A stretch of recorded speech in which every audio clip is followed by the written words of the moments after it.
Debate, Uncut and After Show. I'm your host Nathan Oakley, and if you are new to this channel, or you've not done so already, then be sure to subscribe, hit the bell notification icon and join button to keep up to date with the Flat Earth debate. If you would like to support the channel, there is a super chat that runs alongside each of these shows while they premiere, and there's also a coffee, Patreon, crypto and thanks button in the info box below the video.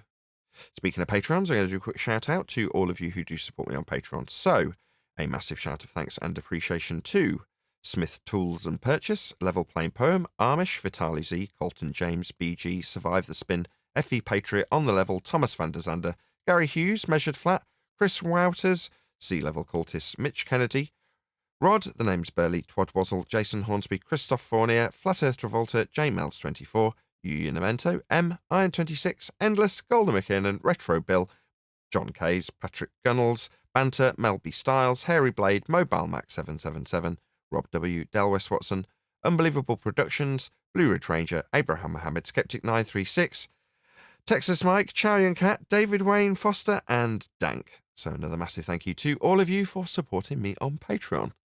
Now I will hand across to whoever is in Discord and Google so you can enjoy their dulcet tones while I set up for today's live show. Go ahead. How's that? I'm getting kind of winded. Getting winded? By talking? I just want to check that my peaks and your peaks are about the same.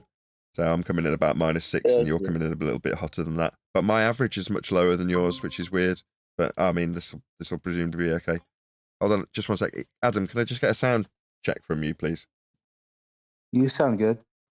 No, I mean, I want to hear you. I've just had this conversation. I need to hear you talking. The quick brown fox jumped over something. You mean the quick brown fox jumped over the lazy dog? The lazy dog, yeah. Perfect. And one more time, Steve, just so I can get your peaks to -6 as well. Oh, I think it was Weiss. No, who was it? I still can't remember who the heck it was. But they had a half a dozen people. Oh, it was actually Flatzoid. I can't remember. They had quite a few. They were doing some conspiracy type of a deal. I didn't listen to all of it, but yeah, they were getting out there pretty good. But how's that, Nathan? No, that's perfect. Everyone's leveled up the same. No, that's all good. Mic check. Hey, Neil. How's it going? How's everything? Yeah, it's good. It's good. I'm happy. Very happy. The mic situation. How's the mic situation? An ongoing endeavour. I'm quite pleased because I've sold a couple of the mics that I bought to fiddle with, that I bought intentionally dirt cheap so that I could turn them around quickly and then invest in other microphones. And the ones that I trialled, the Sawyer's ones, I don't think I will buy them, just because after it's like that, you fiddle with something and you listen back, you go, that sounds great. Then you're like, okay, let's try what I originally had in place. And you put it back in place and go, actually, this still sounds better. With a little bit of tweaking, I can almost get it to sound exactly the same as the Sawyer's. So I don't think they're worth investing in. So I did email the people who lent them me and said, look, can you let me know how I can arrange to get them back to you? Thank you for loaning them me. They just don't quite pick up my voice as well as the shotgun mic I already use, which is a bit disappointing. But after reading lots of stuff online, people say buy once, cry once with this particular mic. It's a broadcast quality microphone. It's good. And as much as I want something to be better, I don't think there is. So nevertheless, there is other things that I'm looking to purchase, one of which I got in the post today, which was a little iRig Pre-HD, and it's replacing my, what is it called? Audion Evo 4, which frankly I could chuck out the frickin' window. I've made about 19 recordings with this thing, right? So I bought my daughter a little mic, and I'm like, that'll be useful if I use the old interface with my iPad, because that's what it's designed to do. So I plugged it up and it all works, seemingly. But every single one of the 19 recordings I've made in GarageBand as separate voiceovers, which is a pain in the ass in and of itself, not one has ended up being a video. Not one. They've all ended up being wrong, broken, not working correctly, whatever. all useless wastes of time that none of which has turned into money and videos, right? Very irritating. So today, having ordered it last week, I got this iRig cheap thing from 10 years ago that's very out of date. I'm like, there's no way this is going to work. Works absolutely perfectly. Because it's more basic, it's mono. It doesn't have a stereo line into it. It just sees one line from a mic. But this thing, you plug the iPad Pro into it, right? It'll take the power from the iPad and power itself on. Not only that, the iPad immediately clicks in and says, oh, you've got a mic connected. Wonderful. It doesn't see it as a stereo signal because it's not a stereo interface. So it can only see it as mono, right? And it'll pass the power from the iPad through this iRig HD Pre into the mic, so you can power the mic with 48-volt phantom power from the iPad via this little magic box. And the box is teeny tiny little thing. Just works. Like, finally. So what that means is I can now, as I previously used to do, use iMovie to rattle off a movie, right? A video for YouTube. And when I do that, typically, I just use the mic on the iPad to put a voiceover on. Now, like I say, in 19 attempts of using GarageBand to sync up with iMovie, in other words, doing a separate voiceover, which means you don't get to see what you're voicing over because you're in a completely different piece of software. So you're doing it blind, basically, which is okay so long as it works, which it never has. But now, with a mono DAC interface, ADC, DAC, I can now just plug the iPad in and instantly just put a better quality voiceover on top of my videos without any messing around, without batteries in the device, because it can work with batteries. But it doesn't. It passes the power straight from the iPad to the mic. So now I can actually look at getting a better quality mic than the 50 quid mic that I bought for my daughter to do her podcasts that I've been testing this stuff with. So it's like I've been buying cheap stuff so I can eventually get to a point where I go, no, that actually will make my life easier and improve the quality. That's the point that I'm prepared to say, okay, well, I will actually dedicate a bit of time and money to this separate rig that I've built to do that. And I've finally achieved that today. I did a very quick test with it. And I was just so excited. I'm like, oh my God, it passes the 48 volt through. Yes. I was so delighted because it'll make my life not easier. It's an extra 20 seconds, but you can cope with that, right? If the sound quality is vastly improved on your overdubbed videos, which it now will be, it's like, fine, now I'll think about improving that mic. So rather than improving the shotgun mic, which was my original intention, I'm probably going to end up sticking with what I've already got. And everybody who I've looked at on reviews of even more expensive shotgun mics say the same thing. Well, it's a little bit different. You're like, what were you saying? This double the price mic's not better? And they're like, no, it's a bit different. You're like, well, okay. What's the point then? So what I've decided to do after a bucket ton of research is build a mic, right, off parts from a pre-built mic that's 99% the mic I want. I'll just add a couple of other parts, but that might involve me asking somebody to order something in the States from a website that will be a lot less fussy about posting it to that person, and then I'll ask them to post it onto me.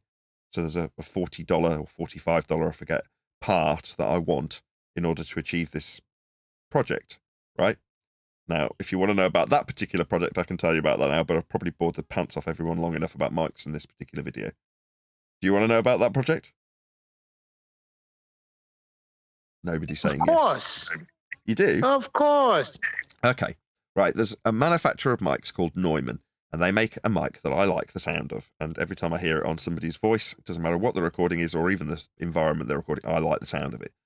Problem is, I've got very good taste. That mic costs about $3,000, $4,000 if you're in American money. A lot of money. Never going to spend that on a mic. Now, based on my understanding of manufacturing in terms of speakers, I've seen and know what is involved with getting better tolerances to achieve a better outcome in audio fidelity, right? So I understand what it is to be a part that looks exactly the same as another part and be a better quality. I'll give you an example. In the speakers that I used to be a distributor for, right, Dyne Audio speakers had a tweeter, high frequency unit, and it could go into a speaker that costs £250 and a speaker that cost £50,000, right? What's the difference in terms of when you hold them next to each other? Well, the answer is nothing. There was no difference. They're the same design, they're the same item with the same materials. In every way, they're identical. You couldn't tell them apart. They come out the same manufacturing plant with the same parts made by the same people. So why would one cost as a part several $100s, whereas the same part can go in a speaker that only costs a couple of $100? Well, it's because of how well it tests, right? So the one will test and you can put a couple of 1,000-watt pulse through it and it won't blow up, right? You can run it next to the response chart of the reference and it'll be next to identical to the reference. So it's essentially perfect in terms of what you want the part to do after testing, after it's made. Yeah? And it's almost indestructible. So that part will go into the really expensive speaker. Same exact part, same exact quality of bits made by the same people, won't achieve the same test results, doesn't meet the same graph, doesn't do as well when you test it. That'll go into the cheap speaker. Make sense? So the same exact principle is applied to You cut off from microphones. me. You with me? Go ahead. I'm with now. I am. So the same principle applies to capsules on microphones, right? So the tolerances is what you're looking at. If it's a really, really high tolerance part, then it'll be of a higher fidelity or match the reference, more importantly. It's not just about being high fidelity and being flat. It's about matching a tonal chart that's developed. So in this case, we're talking about a Neumann, specifically a U87, specifically. Okay, so that's what I want to achieve. How do I achieve it? Well, you buy the circuit from the Neumann. Well, there's a manufacturer called AKG, another proper decent manufacturer of microphones, that's robbed and copied one for one the Neumann design and only changed one capacitor in the design. Now, to the point where there's redundant circuit design in this particular circuit that's been nicked by AKG, originally developed by Neumann for the U87. There's a redundant trace or path or bit of circuit that isn't used in the actual signal path. It's just redundant. It's maybe there for something else that might be added after the fact. Who knows? Who cares? It's not part of the signal. But in the AKG mic, even that unused trace is still on the circuit design. Completely useless. They've copied it so identically that even the redundant stuff's still there, right? The point being that with one tiny little alteration to one capacitor on the board, you can make it 100% identical to the Neumann design, right? Which only leaves the capsule design and the physical body of the mic that this capsule's held within. Now, as far as I am concerned, people would argue with me, but as far as I'm concerned, the point of a head shell bit that goes around the capsule is to be inaudible, like transparent. You're not supposed to hear it. And I've seen people test this where they've put 5 empty head shells for mics in front of each other, in front of measuring equipment, and they can hardly literally test no different. So to me, whether or not the head basket makes a difference to the tone, I don't think so, but people would argue it does. All that you've got is the circuit and the capsule. So then you go to the capsule, right? The capsule in this Audio Technica, or no, not Audio Technica, AKG mic that's got a Neumann circuit design has got the Neumann capsule equivalent, but made by a manufacturer that's got very good tolerances, just not perfect tolerances. So you're talking about it's within 1%, but you can get it the last 1% by buying an identical copy, which are sold in the States by a company called micparts.com, right? Now, the identical aggregate, or whatever you would call it, a clone, or I can't remember the word I'm looking for, the one-for-one copy sells for about $160. So then you start looking into, well, where do they get that from? And then you get back to the Chinese government-owned manufacturing plant that's just pumping out these complete rip-offs, but at a really high tolerance of the Neumann original. They're a one-for-one copy, right? Like I say, you can buy them in the States from somebody who's bought them from a distributor, and they're putting their markup, the distributor's putting their markup, the person's obviously shipping them out, making their money, and then there's the person manufacturing them owned by the Chinese government. Right, so when you figure out who you can buy them through, that's where I have drawn the line. I want someone who's bought them from the distributor and will sell them to the public, and that person will flog that capsule for about 40, 45 bucks rather than 160 bucks. But the origins are the same either way. And essentially, if I can find someone who is willing to buy me a part that costs £50 or $45 or whatever it costs, and stick it in an envelope and post it to me, potentially I can get Craig to swap one capacitor on the circuit and then have an one-for-one identical copy of the Neumann circuit, and then swap the capsule. And when I take out the old capsule, the Tacstar capsule that it's got in this mic anyway, when you hold the two side by side, you'll be like, well, what's the difference? And you'll be like, nothing. They're basically the same. It's just this one in my right hand is built to a slightly higher tolerance than this one. But other than that, they're basically the same thing. A bit like with the tweeters, there's no difference between them. So that's what I'm intending to do. I'll buy a £150 mic body, and then get Craig to swap one cap or whatever is a resistor or whatever the one single surface mount component is. And then hopefully someone will send me a capsule from the States that's been ordered from China through the distributor for 45 bucks. I'll get Craig to attach that onto the head shell. I'll then take the old one out and stick it on eBay for £30, literally, and I'll easily sell it for that. And have a one-for-one copy of a Neumann U87. That's my intention. And the end cost will probably be about £200 rather than £3,000. There you go.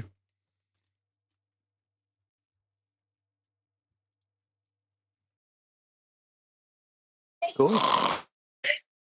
Shut up, Neil. Well, good. That's Very good, Nathan. Very good. As long as you're happy, we need a happy host. I like doing this. I want to do things that are specifically for the technical reproduction of the sound of the show. So, all of my recorded videos, that particular mic will end up on a completely separate system to this one. So it's the one I'll use for the iPad. That's what that'll be destined for a different purpose to now. Live broadcasting I'll still use this shotgun, I think. Unless I can find something better, and the quest does continue. I've been trying to haggle with somebody over an Audio Technica 804053B, which is, again, marketed by Audio Technica as a musical instrument mic, but is widely renowned by people who are doing voice recordings as an exceptional indoor dialogue microphone. Now, I don't want to pay £450 for it, but there's one on eBay for £300, and I want the guy to sell it me for less. Now, whether or not he's already said no, I'll wait. But I'm like, come on, mate, let's haggle. So my quest to buy a better dialogue mic continues, but trying to achieve a large diaphragm condenser sound from a small diaphragm condenser format, albeit with a large diaphragm condenser capsule on it and a transformer to balance the output. That's to say the Soyez. It still didn't achieve what I hoped it would, even at a high cost, which is the sound of a large diaphragm condenser. And even on videos I'd seen the microphone assassin holding up their Soyez £2,000 lollipop-style large diaphragm condenser, and he had it in his booth next to the ones that I've borrowed, and he was up admittedly an inch off both of them, and he's like, look how close these two sound. I'm like, yeah, they do, don't they? You're like, yeah, they do from an inch off the capsule, but as soon as you move it out to 15 inches or a bit more than, a foot or so out, suddenly they're nowhere near as lovely and as rich and as warm. They sound thin. And you're like, well, yeah, but if you get closer, and you're like, well, then it's defeating the purpose of having the mic, boomed out away from you. So the quest continues for a really good indoor dialogue mic that will beat a shotgun mic, or not beat a shotgun mic, beat this shotgun mic, the NTG3, which, like I say, is a broadcast standard microphone. People use it in scenarios that you might have moisture. So the examples I had where if you're in a locker room and you've got a whole load of champagne flying around, it's the kind of mic that you dig out your bag to do that with. You're like, okay, fine. So it's not like it's a crappy microphone. Plenty of recording people who record are using an NTG3 in their bag at some stage. So fine, it's obviously just a very, very, very good microphone, and it's going to take some beating in terms of what I find. I'm glad I didn't buy the Soyez and they loaned them to me, because now I'd be sat on a boutique microphone worth £600+ that I'm like, it's not quite as good as my old shotgun mic. I'm glad I didn't sell the shotgun, but I've invested in this now, which is bad. So I haven't done that, which is good. And there's other people who've contributed to my mic journey, which I've been documenting on my iPad in terms of what I've been spending, so I don't go too nuts. And I think I'm only about £300, maybe £350 in the hole. That's all I've actually spent so far. And I've upgraded my interface and bought and sold half a dozen different microphones to try them. And like I say, at the end of that process, I've ended up with an audio interface that costs about what I've spent anyway. So I haven't gone nuts spending money on mics. If everyone's like, oh, you seem to be pouring money into microphones that you don't end up using, it's like they go straight back on eBay and get turned around, hopefully quickly, without losing too much money. So there we go. I'm learning a lot about microphones, and the only purpose in doing it, because it's tedious when it's going on for you guys. You're like, oh my god, is he still talking about microphones? Yeah, I am. But eventually, it's not like I've been talking about this mic that I'm using currently for the last 2 or 3 or 4 or 5 years or however long I've been using it. It just does the job, and it's been doing the job happily, so it doesn't need talking about. But when you're thinking about doing things to improve the sound of your show, and it is 90% of the show, isn't it? We're a spoken word show. So it's like, to me, that's critically important. Now, it might not be important to you guys as guests. It's probably the last thing on your mind, but I still do post-processing on all of you and level you up. So, it's still just as important, and that's just limitations on what I can control. I can't put good mics under everyone's mouths. But I can under my own. So there we go. That's why I'm doing this. And I can make my iPad videos that I make, the quick and dirty ones that I bosh out, I can make them sound better now that I've got this iRig thing. So I'm very pleased, and it's actually going to improve things.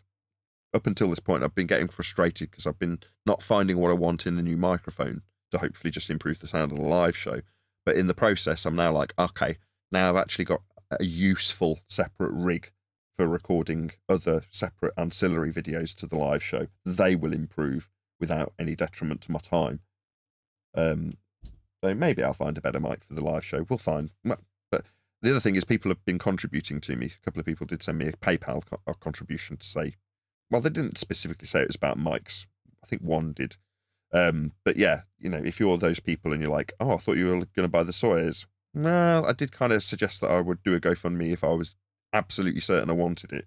But I've been still spending money on things like the iRig Pro and the SSL2 and the Audio Technica mic that I'm going to presumably keep unless I sell it. So anyway, please keep giving me money. In other words, don't feel like just because I haven't invested in the Sawyers, that means I'm not worth investing in with PayPal donations, because I still need to keep food on the table. And that money has still actually been contributed towards the process of getting a new microphone, in case anybody did specifically give me money for that purpose. It has been or is being spent on that, just so you know. A lot of people probably wouldn't care. They'd be like, thanks for the money.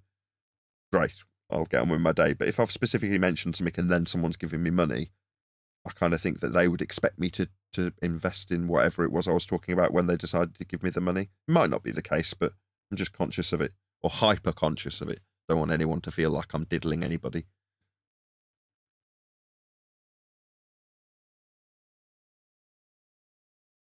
We need like a flat earth audio, another flat earth audio technician to just sit there and banter back and forth with you, because I know you like talking about it, but I wish I could. I can't. I was talking about it with Brian earlier.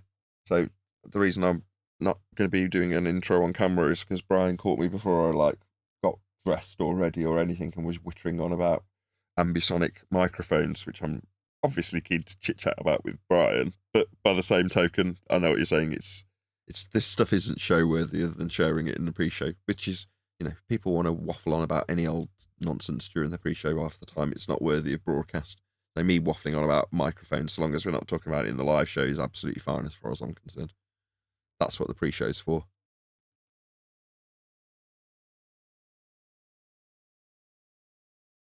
But yeah, I'll document it. If I do end up doing that, right, that's the only thing I will have to do. If I end up ordering them the mic new from AKG, and it's a cheap, or relatively cheap microphone in the scheme of things, I'll then put out a call to action. I'll say, if somebody's willing to buy something from the States and post it to me, please let me know.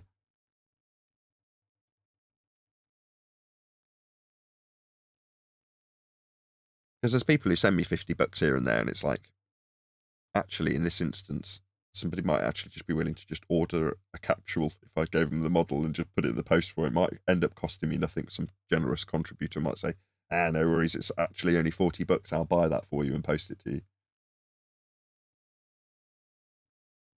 for a mic project.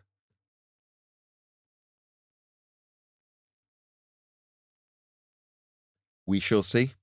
But either way, I need somebody who's willing to do it regardless. So even if it's me paying for the capsule, which is obviously perfectly acceptable, I don't expect somebody to actually buy it for me, but I'm happy to buy it, and somebody will hopefully post it to me. I said if I contact the manufacturer, not the manufacturer, the distributor, they might just say, oh, yeah, we'll post it to the UK, no worries. Just when they post things with an invoice, you're more likely to get taxed. Because if someone just buys it and then takes out the invoice and puts it in a little box or puts it in an envelope and just posts it to me in Jiffy bag. And hard to bring it up, put it in Discord or something. I may do. I just don't want to ask anybody to do it till I've actually got the requirement. So once I've like put in an Amazon order via my wife, which is how I typically do it, then I'll be like, yeah, I have actually ordered that mic. I'm sure Craig can get hold of a $1 capacitor. But as for the capsule, I do need someone else to order it or buy it and post it to me. Well, Hey, did I tell you what happened on the other job I'm on? What? Same job where I cut the pipe. Go on. The other night, one of my coworkers decided to start a fire. How? It's literally the job from hell. I don't even want to go in anymore. The job is jinx. We use a torch sometimes to heat up the material so you can cut it in easier. It seems like he held the torch against, like, picture your local supermarket checkout area. So he's cutting in one of the registers. And I had just opened one of them up to see if they had an outlet there. And I saw how dirty they were inside, dusty and dirty. He must have caught something in there. And the whole place was smoking. But that's not even the problem. The problem is he was running through the store screaming, fire, fire. Thank God there's no customers and it's closed. But geez, come on. I was like, yo, dude, you got to relax. You're screaming fire. We already cut a pipe. You didn't even have to bring it to their attention. You know you're using a torch. If something starts to smoke, you just put it out. He said, no, it was a 2-foot flame. Anyway, the job from hell. Fair enough. Good in a way, because sometimes when these jobs work out like that, you're not the only one that's made a mess up of something, accidentally, of course, but that won't be the bitter taste from the job. There's other bitter tastes that will overpower your bitter taste, if you know what I mean. Oh, I know what you mean. I have waffled. I've waffled for about 2 straight hours. It's because I'm so excited about the iRig making my life better that I've waffled on about it to Brian, and now I've recorded waffle about microphones for half an hour, and I've not done anything. I've not even got a t-shirt on. Will you reliably chit chat if I go and actually get myself a cup of coffee and put a t-shirt on? It's terrible, really. Not slick. I'll be back. Please talk amongst yourselves. I'm relying on you, Discord. When I come back and listen to the stony silences, I'll be really frustrated.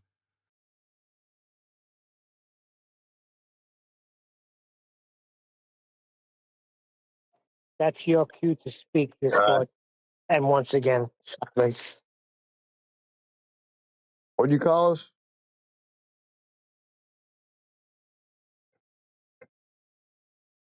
No dead air now. What do you say? How you doing, Flat Earther? Yeah. Did anybody? Go ahead.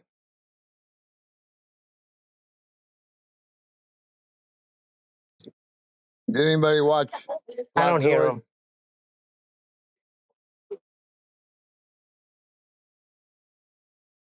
No, wait. Oh, there's I didn't hear you, Sasha. Stevie. Did anybody watch Sasha? that? I'm trying to insult people. No, I I'm didn't just, watch. I'm just joking. Who was talking? Go ahead. I didn't watch. I didn't watch all of it. Is that the They were scammer? talking about all. Hold on, is that the scammer? Oh no, that was Sasha. Sasha. What was No, it? There that's was the one Indian other thing that scammer. I happened. know him.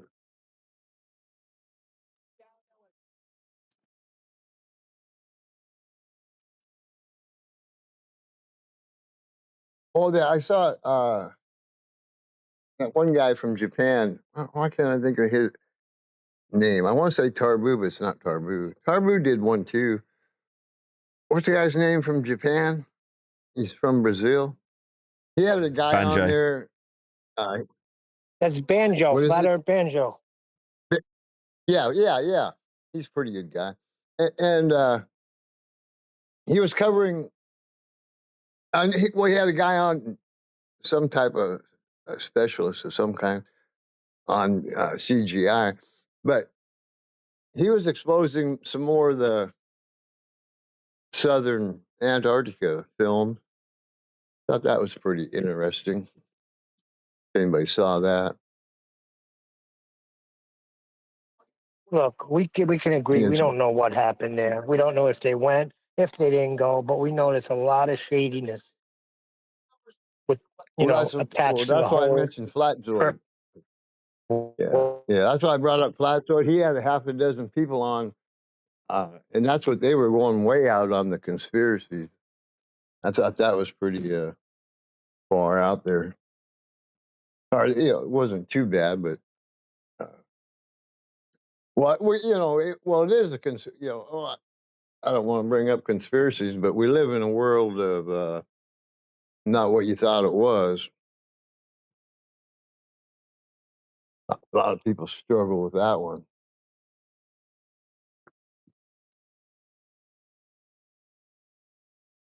Well, nobody's got nothing. What do you mean when you found out that everything they taught you in school wasn't true?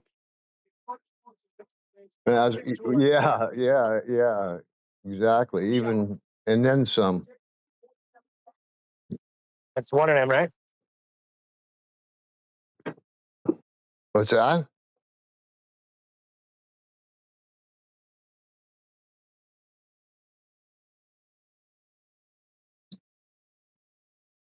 Well, it's pretty interesting times we're living in.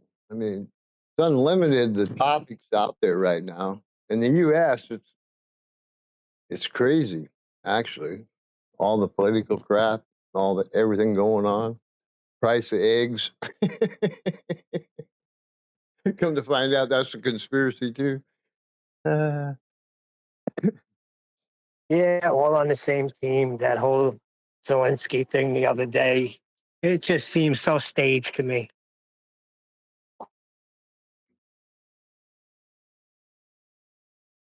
But how come I don't Hey hear anybody picking Steve, up on the one thing he said? hey No, Neil. remember what he said? He said, I had, Oh, well, yeah. Go ahead, or somebody finish.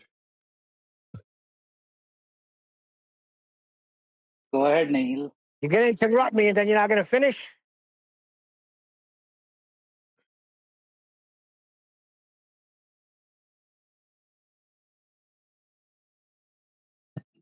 Somebody. I gave you the chance to finish. It's a major, I noticed a major delay. I don't care. Anybody says there's Never no mind. delay, that's a bunch of baloney. There's a major delay. Yeah, but the guy Zelensky said something about us being safe and you don't feel it now, but you will feel it later. We don't feel it now because we have this big ocean. What was that about? Yeah, the guy from Ukraine you're talking about. Yeah, like I've known That was since I was a kid that the big ocean is a good protection, but not no more. It ain't.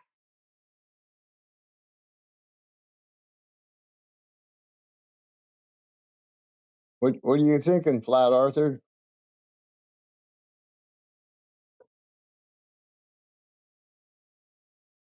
Nothing, not much. But yeah, I also watched that Zelensky and Trump thing. It has gone viral and it was really entertaining. Entertaining. Yeah, Liked it. Well, let's see how we yeah, it can was spin this to entertaining. flat Earth before Nathan goes crazy. that we're talking politics. Well, there's one thing we all know, that if the world knew what we dwell at, the politics stuff would be in the garbage.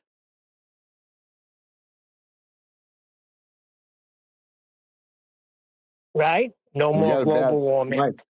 No more of the nonsense. Everybody knows that we're created, that there is a creation, and a creation needs a creator, and everybody would have a different mindset. That's what I believe.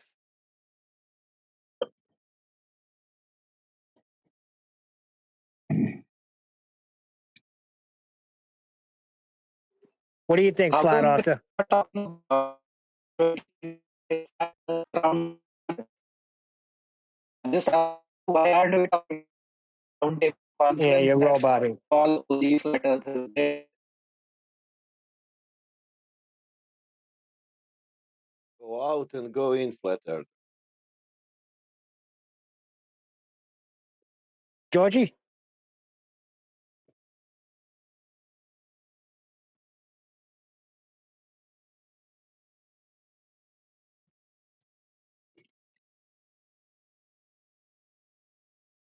I think Flat Earth is experiencing writing difficulties.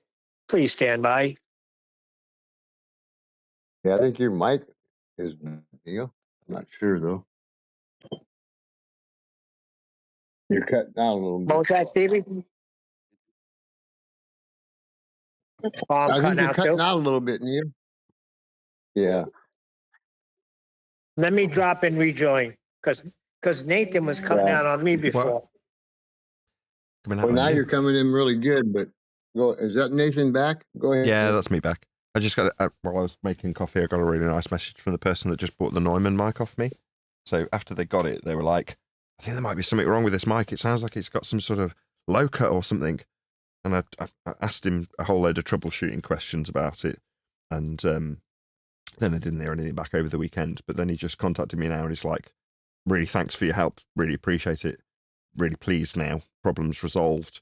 I've left feedback. So I went and checked the feedback and he was like absolute glowing feedback on eBay from this guy that bought a mic.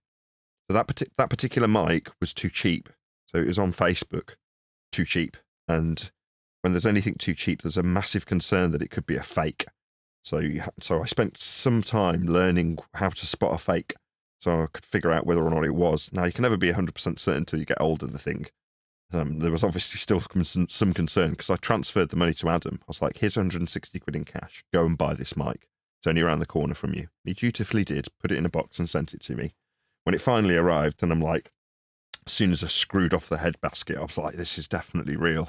God, because I doubled my money on it. So it meant that I got to test out a Neumann hypercardioid, which isn't something that's easy to achieve unless you've got, several £100s to blow on a mic that might not be right. So I got to try it and I'm like, okay, good. I confirmed what I thought about that particular mic and the design and what it would do and what it would sound like and how it would work. And then I managed to sell it at a profit. And in so doing, it meant that I got to try other different mics with different capsule types and polar pattern types to rule them out more than anything else. So with the finger, for instance, that one with the gold tip, it looked beautiful, but it was a wide cardioid. I'm like, wide cardioid might work really well. It was a really good rejection at the back. Well, you've sacrificed with really good rear rejection, a really wide front pickup. So everyone in the comments was like, I can hear your mouse, I can hear your controller, I can hear this, I can hear that. And you're like, that's not good. But you don't know until you try. Because I'm trying to cancel out you guys coming out the speakers. But you don't think, as a byproduct in so doing, you'll hear every bleeding mouse click. But now I've done that, and it hopefully won't have cost me a whole ton of money, because I bought these things relatively cheap, haggled hard. That's one thing I never, ever heard any background of yours. I never heard you typing if you were typing. I've never heard the mouse. All I hear is you. Yeah, it's because I bought a shotgun mic. So it's like the reason it's called a shotgun mic is because it's got a really tight polar pattern.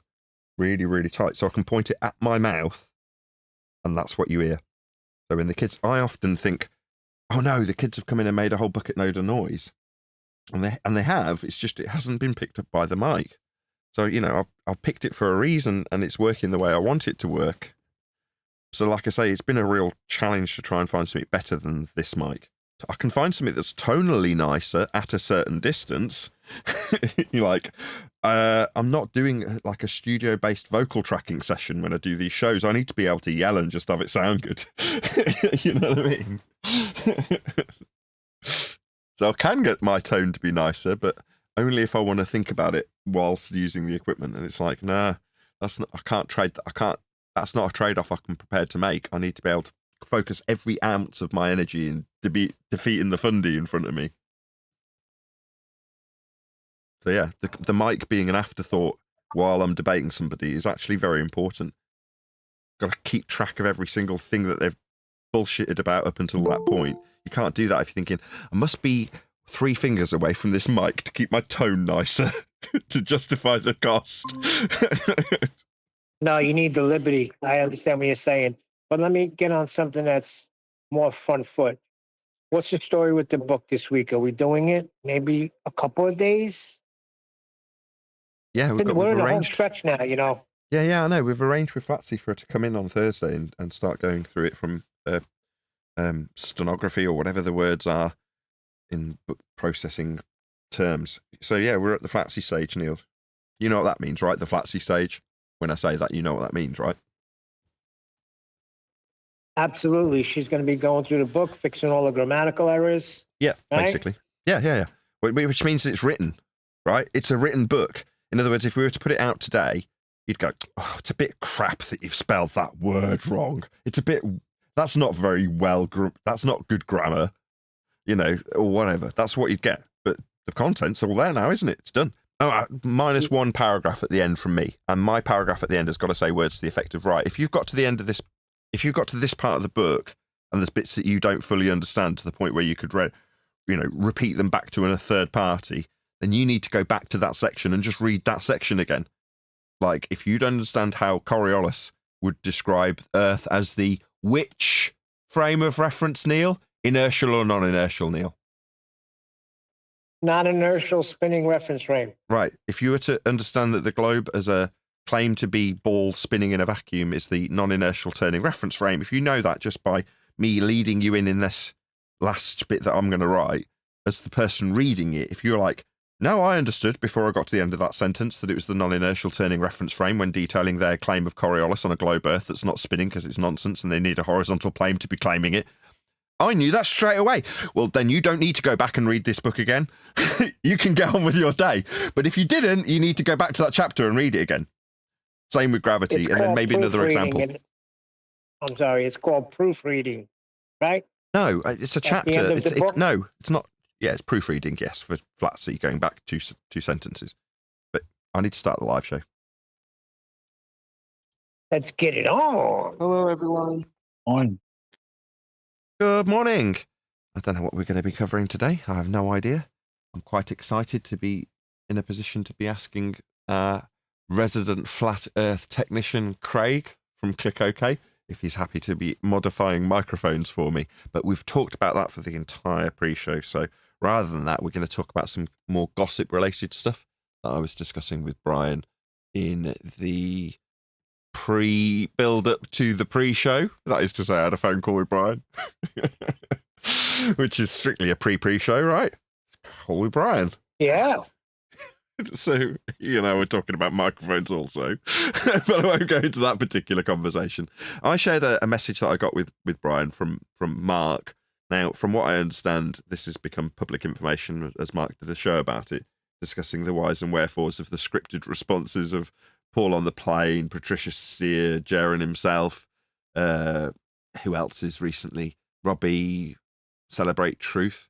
There's a few others, but there's a sort of scripted response that's coming out of these guys' mouths in terms of suggesting that there wasn't any evidence for a flat Earth and that it's a conspiracy cult or whatever it's being described as. I haven't actually been privy to any of these people firsthand because I don't watch any of them. Oh, you are offline. Oh, what's going on here?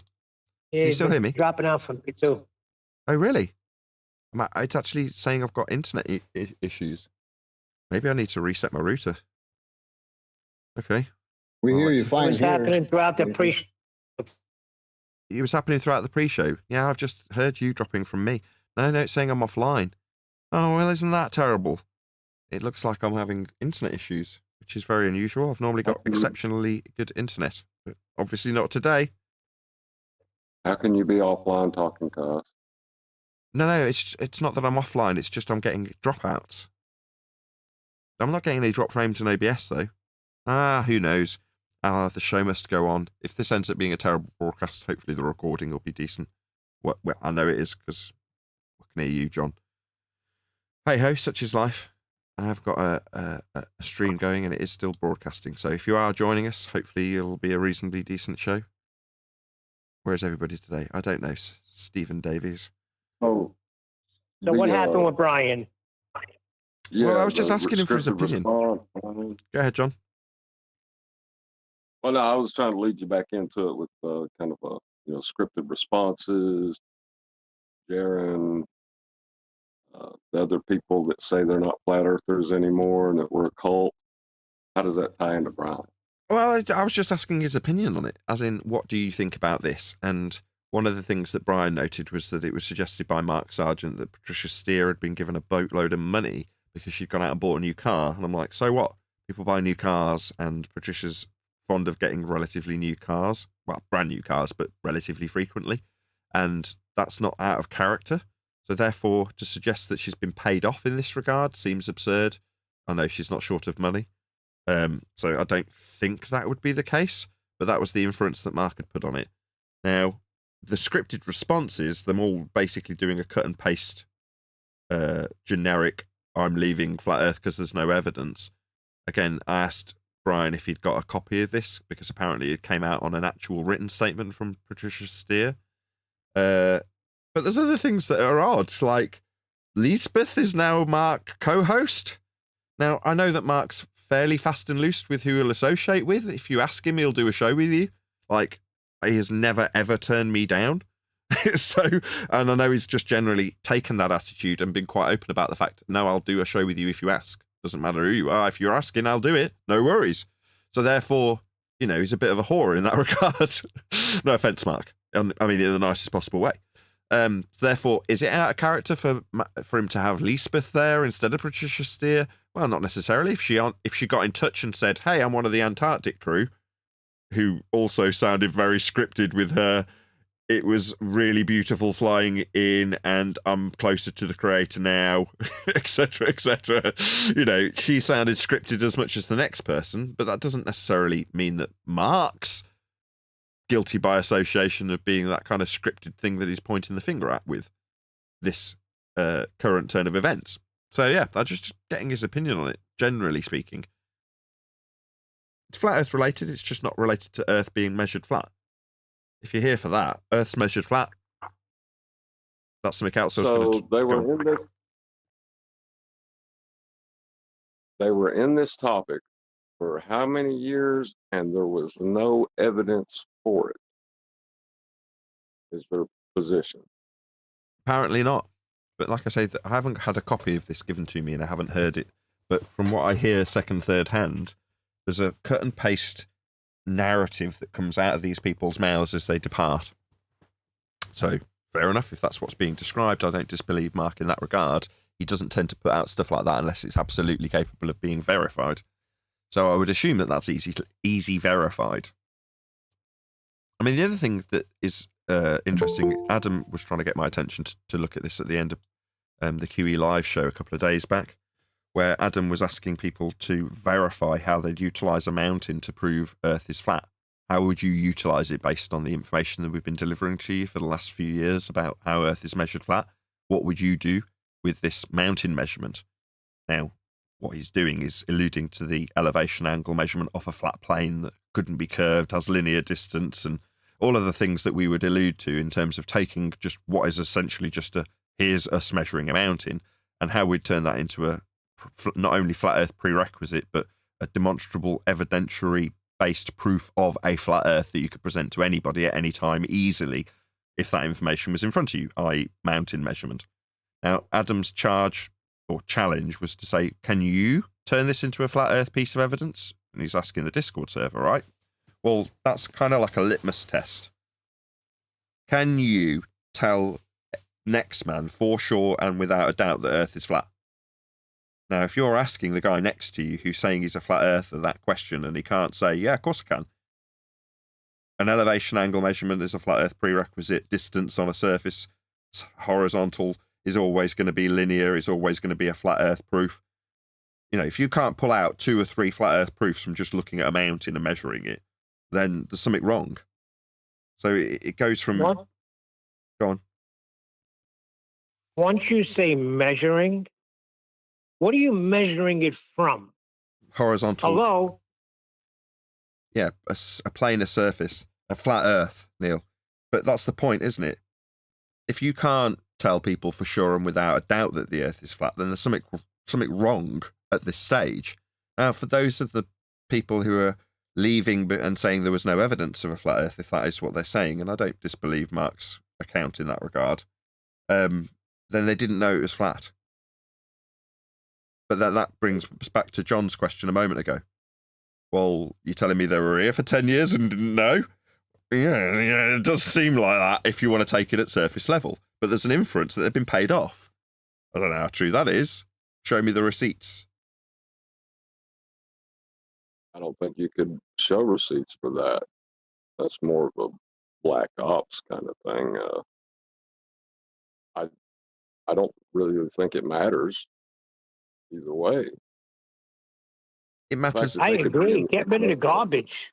It matters to people who believe and follow those people. Right, but the fact that you could be in this topic for that long and never seen a single measurement, what do you say to that? That they were numpties, they were fools, and you know what? He did them a favor. Now they don't have to follow these clowns no more. Now get into real people that are really explaining to you how Earth is measured flat and get on board.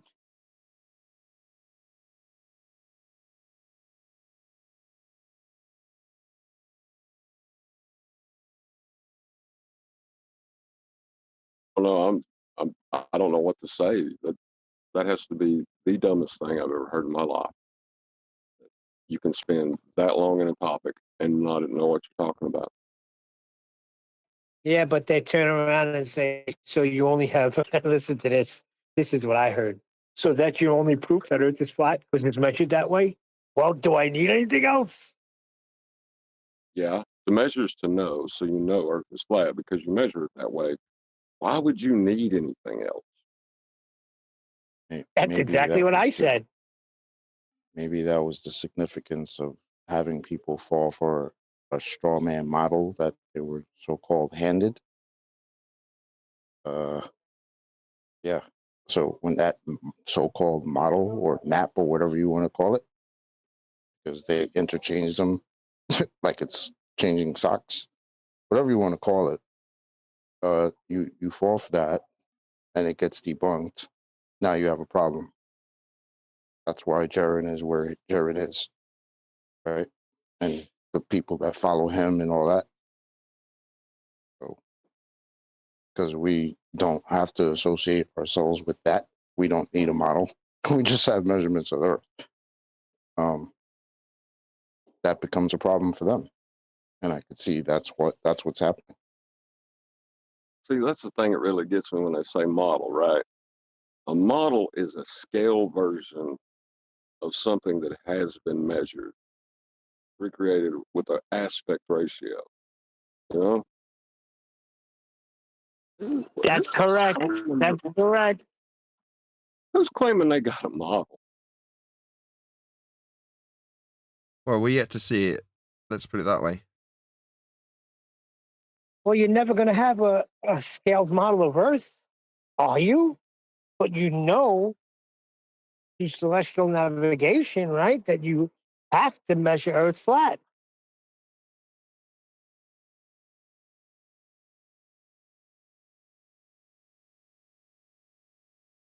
But that's what I'm saying. But that's what the significance of it was. Just keep asking the flat earthers, oh, where's your model? Where's your model? Where's your model? But then once you start falling for that, now you present a model. Now it's debunked, supposedly, in heavy quotes, right? now you have a problem. That's why we're good. That's We why I don't have a told. problem. Sorry. That's That's why why I QE told. was so adamant. That's why QE was so adamant when people use the word model. Yeah, I was playing around with Ken Hovind, and I told him I'll defend the celestial sphere. What's your model? And like he wouldn't talk to me no more. The only Well, thing I'll did you disagree when with you the use of the word model is that if I can't use the word model, I can't ask them for the model that they say they have, that they don't have, that they've never shown us. It's the only thing I'll say. Well, they say they have one, so let them say it. That's okay. Just show it. Shout Oh, they out can't to. show it? Oh, okay. Sorry, go ahead, Chocolate. No, I'm done. Go ahead. Sorry. Shout out to Slick James Bronson. FED will always be the tip of the spear. Yeah, I wholeheartedly agree. And I am quite proud of the fact that we are at the tip of the spear. And it's nice to have that recognised. Thank you, Slick James Bronson. Not just for the financial support, but for the sentiment. I really do appreciate that. I'm sure you guys like that, right? When I can turn around to you all, y'all, and big you up and go, we are at the tip of the spear. Because we are. You are offline. Defiant team in Antarctica. I keep. My line is definitely. I'm definitely having internet problems, so I'll have to reset my router. If this stream ends up being a shorter stream, it's because I'm having all sorts of weird connection issues. It might be the case that my. Yeah, did I drop out again? Just for a second. Hello. Yeah, I'm having terrible internet issues. Might be that this is going to be rounded out in the next 2 or 3 minutes. If these internet issues can persist, it'll presumably drop me from the live stream that we've connected to, in which case... No, it seems to be connected. I just can't hear anybody. Can you all hear me? I can hear you. You've been Okay. rambling for the last few minutes. I heard all of it. Oh, okay. Weird. I'm just having some weird internet issue. It's saying I'm offline on my YouTube broadcast, so I might end up rounding this out in the next couple of minutes if it keeps... Go on. Hello. Yeah, it's definitely dropping out. Hey. So... Hello. I want to discuss the experiment done in Antarctica from the final experiment team, Will Duffy and the team. It's not an experiment. It's not an experiment according to you? No. Do you know what an experiment is?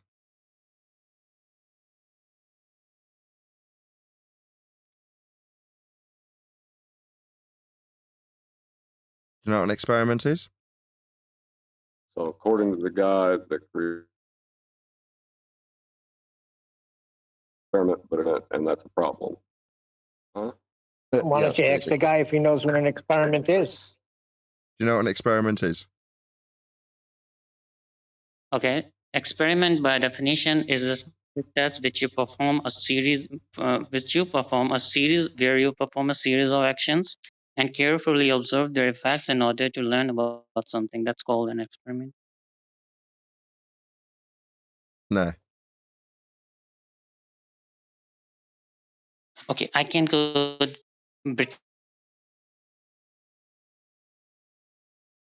of actions and carefully observe their effects in order to learn about something. That's called an experiment. Okay, that's not scientific validation for cause and effect. So no. Science, if you're talking about experiment. Yeah. Okay, so in the experiment they have did in Antarctica, there was a cause and effect. So you can have a hypothesis where you can have your independent and dependent variable. The independent variable is the location, and the dependent variable is the observation of the sun. So if you change your IV from your latitude to all the way to 80 degrees south, then the sun observation is dependent on that. So you can go and observe, like, is the sun circling or whatever it's doing. So it's a scientific experiment. So you're saying... So we already know you don't know anything about experiments. Do you know that latitude and north, south, east, and west are with respect to a plane of reference? How's that helping? Latitudes are the concentric circles, or latitudes are like some people say it's based on Polaris, but I don't know. But there are latitude lines, Okay. and it's called the coordinate system. Yeah, it's flat. Latitude lines are circles, I think, concentric flat. circles. Yeah, flat circles. With respect to the equatorial Flat plane. circle. Plane. Okay. So location's not a cause, and you're utilizing flat Earth measurements for latitude. Okay. So it's not an experiment. Locations aren't causes. Your location's not the cause of the sun. Okay? You being somewhere doesn't cause the sun to do anything. Yeah, because in my place, the sun is not doing circles over my head. But if people are trying to test by a scientific experiment, that if we go there, the cause and effect, the cause is the location, and effect is the sun is circling over your head or not.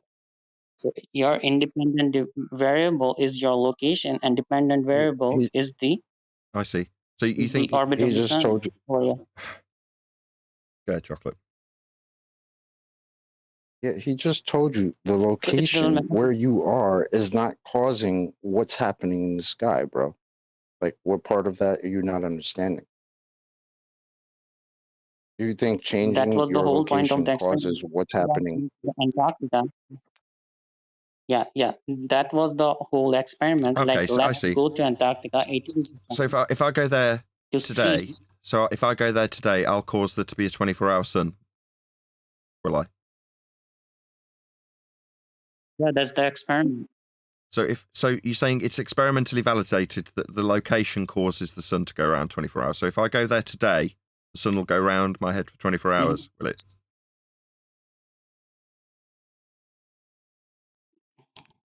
Today, not today. If you go Sorry. December, You just said this was the cause of it. Do you see how this is falling apart at the seams immediately? So it won't cause it then. So my location won't cause that to happen then. Well, that's immediately fallen apart at the seams, hasn't it? The location didn't cause the sun to do that then. It's not your independent variable, the cause of that effect then. My God. No, it is because... Oh, so I'll go there and cause it then. I've just gone through this with you. Right, acknowledge what I've just told you. Did you not comprehend mentally what I've just went through with you? That experiment was It's not an experiment. Stop saying you're being belligerent. You're being belligerent. I've told you it isn't. You've insisted that it is. And you've said that the independent variable, that's the cause, is the location. So I say, so if I go to that location, your claimed cause of the effect, the effect will happen. Answer, no, from you. So it's not... Shut up. You're being stupid, and I'm telling you why, and you're yattering through me. Very irritating. Don't do that. The location did not cause... Shut up! Second time, dickhead. Now I'm going to start insulting you because you're being rude. Your mic's still open. I can hear his stupid, shitty, crappy, horrible mic while I'm talking because his mic's wide open. We can hear that high-pitched screech. That's him. This guy that's not listening to me. There's the screechy sound of his mic again, ruining the sound of my audio. While I tell him how bleeding wrong he is for the third time, he thinks his mic needs to be open. Close your mic. You're ruining me telling you how stupid you are. I want people to hear the rich tones, the fullness of my voice, telling you, no, the location didn't cause that. That's stupid. During summer in Antarctica, not every day. So during summer, that's a time. So this would be an independent variable, would it?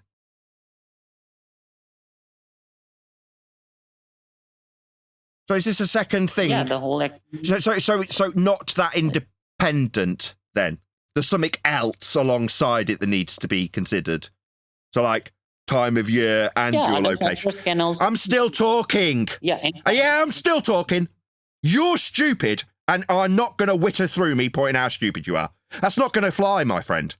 No, it's not very independent, this variable, then. It's not on its own causing it, then. Yeah? It's just not. You're just wrong. Stop calling it an experiment. You're fundamentally incorrect. Now, I've demonstrated to you why.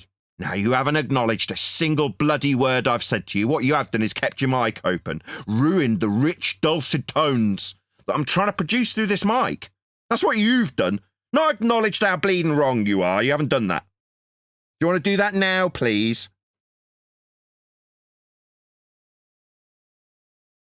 May I ask There a are question other factors about like your thing? controlled variable. And what was the controlled variable? The date. So you're asking me something In rather the than science- acknowledging that this isn't independent. If you're going to give me something else alongside it, that would be time of year, time being conceptual, derived from Yeah, the sun's motion in the first, and now he's wittering through me. You're not acknowledging me. You're asking me something, aren't you? That's rude.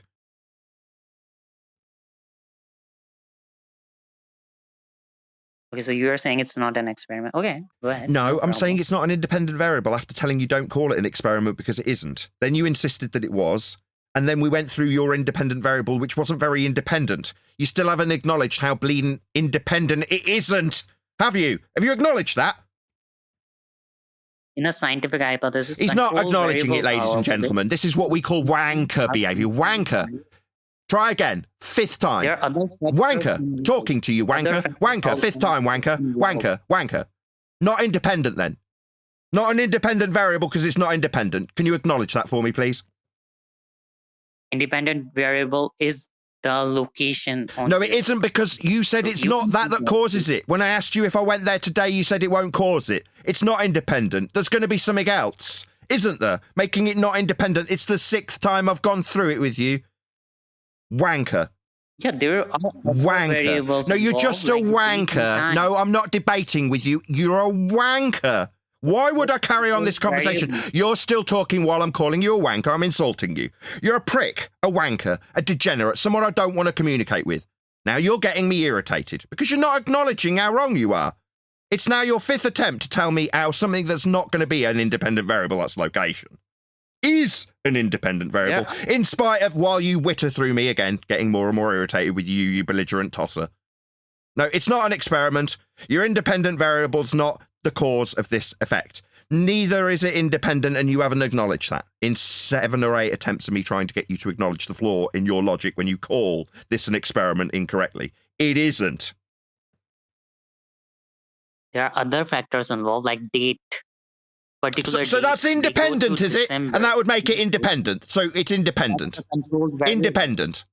Other factors could also be involved in a scientific experiment. You cannot just close something.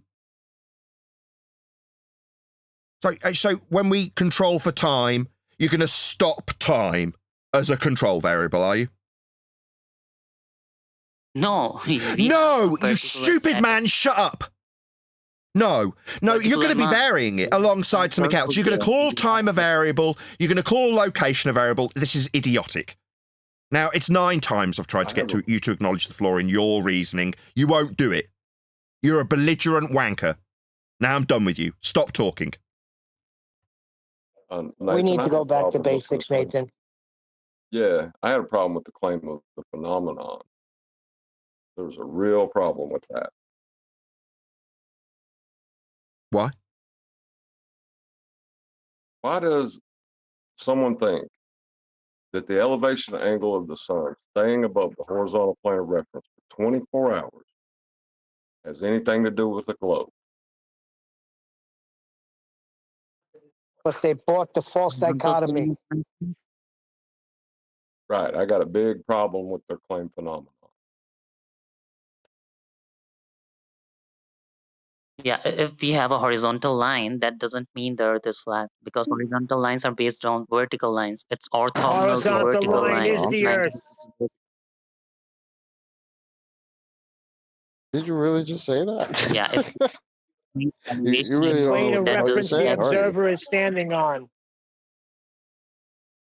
Sorry, Chocolate. It's all good.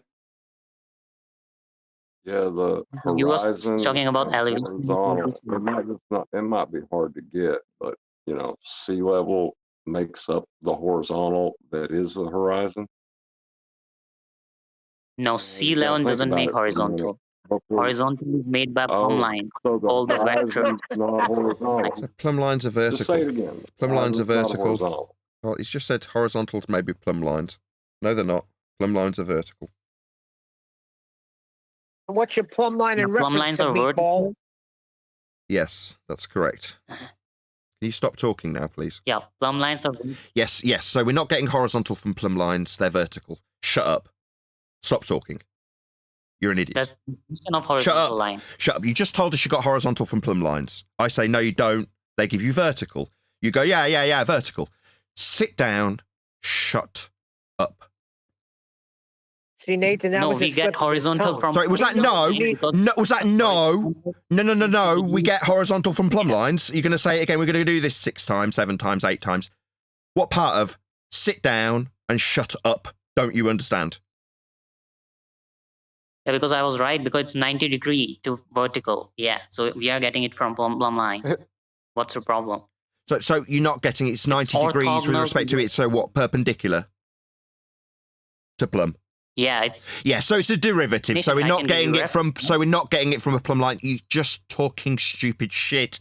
That's wrong. You can derive horizontal from something that fundamentally isn't horizontal because it's perpendicular to plumb.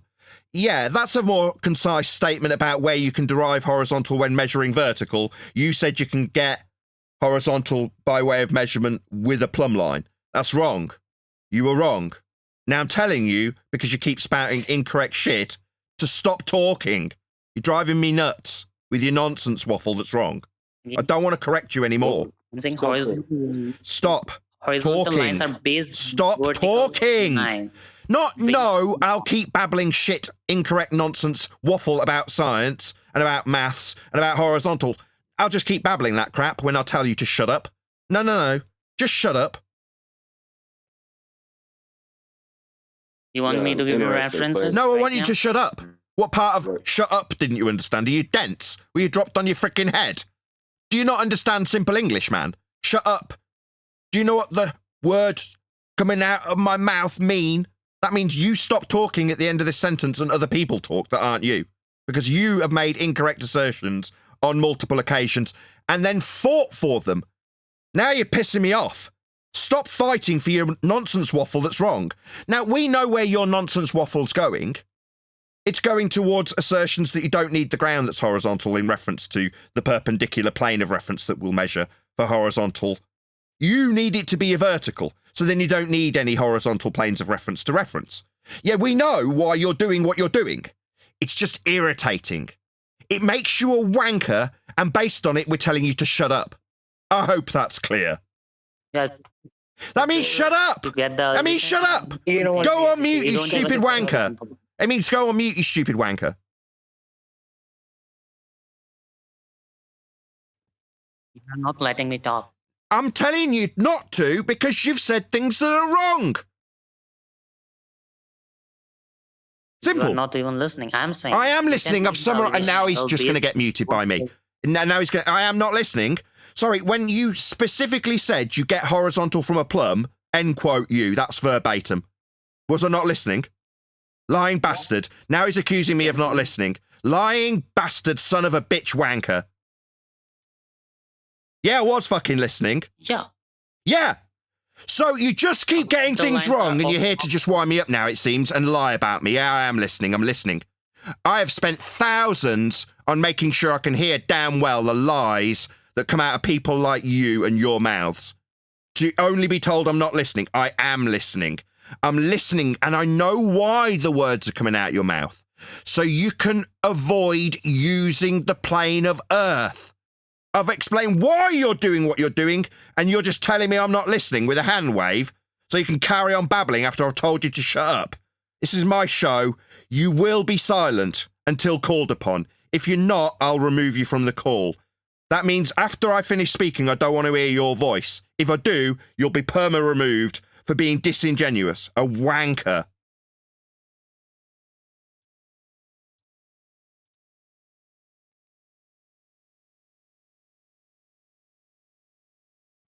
good. There's only one purpose in these idiots being here, and it's to deflect away from the necessity for a horizontal plane to measure for everything. So they need to avoid it at all costs and only reference something that can be directly tied to their inference that we have something that goes to the centre of hell through a ball that only has in and out. So, well, it's kind of okay to horizontally imply that vertical's what we need because that'll go to the centre of hell on a ball, I'm assuming. But we better not be referencing Earth as a horizontal plane, and if you ever do, I'll deny it and lie about it and go round in circles 10 times, telling you don't listen to the point of your absolute frustration. No, you've only got one purpose. There's only one reason you're doing what you're doing, and it's to lie to me, my audience, and potentially yourself about being on a bleeding ball. We all know why you're doing what you're doing. That's not inviting response. Completely rhetorical as far as the man I was just talking to is concerned. I have a question. Go ahead. Yeah, have you ever seen a launch? A launch of what? Have you ever been to a live launch, like at Kennedy Space Center, JPL, California? Have you ever been to any of those? No. Why? Exactly. So that's our point. That's who's our? You're one man. Yeah. We are humble point. people. Let's just stick to your point. Don't try and appeal to some stereotype that you're a part of. Your point is that I haven't seen a space launch. Is that your point? What does that mean? My point is that we're humble. We can say our and we say we. We don't say I. That is right. Arrogance. We think you're avoiding my question. What relevance is whether or not I've seen a space launch? We think that's a stupid question because outer space, a sky vacuum's fake. There are no rockets going into an area of volume known as a sky vacuum called space. So we think we collectively think that's a really stupid question. Not being humble at all, being quite indignant. I'm being quite indignant while you talk through me there. Space time. I'm being quite indignant. I'm not being humble in the slightest. I'm telling you, like taking charge, being the authority when I tell you that's a stupid question. There's no space sky vacuum to validate launch is going to. So seeing a rocket go up, who cares? Up with respect to a plane of reference we'll measure. That proves Earth's measured flat. So what use are they? You want to tell me? So you haven't been to a space launch, so you have no idea what you're talking about. Yeah, we got that the first time, dickhead. And I'm saying there's no sky vacuum. Good. It's not real. There's no sky vacuum. Did you hear me respond? Because you didn't seem to acknowledge my response. You just repeated yourself. Yeah, why are you talking through me, brother? There's no outer space sky vacuum. You suggest that not seeing a launch by not going to Kennedy means that we, the collective idiots that you think you're a part of, can debunk anything I say because what? I haven't been to Kennedy. Yeah, I got you. I heard you. You repeated it. Now you're talking through me and projecting that shit that you just accused me of. Yeah, I haven't finished. There wasn't even been a pause for breath, but your mic was open and you started talking. Yeah, so you've just projected that shit that you accused me of 5 seconds earlier, straight through me, mate. Just a minute ago, I saw your mic open, so did the audience. Yeah, I don't need to hear you while I'm tearing a strip off your stupid question you repeated. There's no sky vacuum. It's a violation of the second law of thermodynamics. If the sky was a vacuum, we'd have no gas to breathe. It'd have all expanded into the place.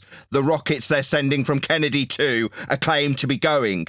Now, based on the fact that you didn't acknowledge a single smegging word I said to you, one can only assume that's me. I'm assuming you didn't listen because after I said it the first time, this is the second, you didn't respond with an acknowledgement. You repeated yourself.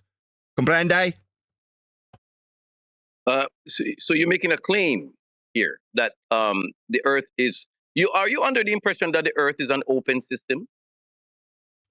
No, I'm under the impression that there's a sky vacuum claimed to be 10 to the minus 17 torr that the rockets you think go from Kennedy are claimed to be sent to. And I'm saying that place isn't real. It would violate natural law. If the sky was a vacuum, the gas we are breathing would fill the space in line with entropic dispersion laws. Are you saying that gas are not molecules? They're not solids? They don't have... No. Those words that I didn't say didn't cross my lips. Are you inventing stupid shit that you hear because you have voices in your head? Because those words definitely didn't cross my lips. It seems like you've invented words I didn't say. Perhaps you are hearing voices. Are you insane? Do you need committing? Are you hearing voices? Because those words didn't cross my freaking lips. Yeah, they didn't cross your lips because... So maybe pay attention to the ones that did, you dickhead.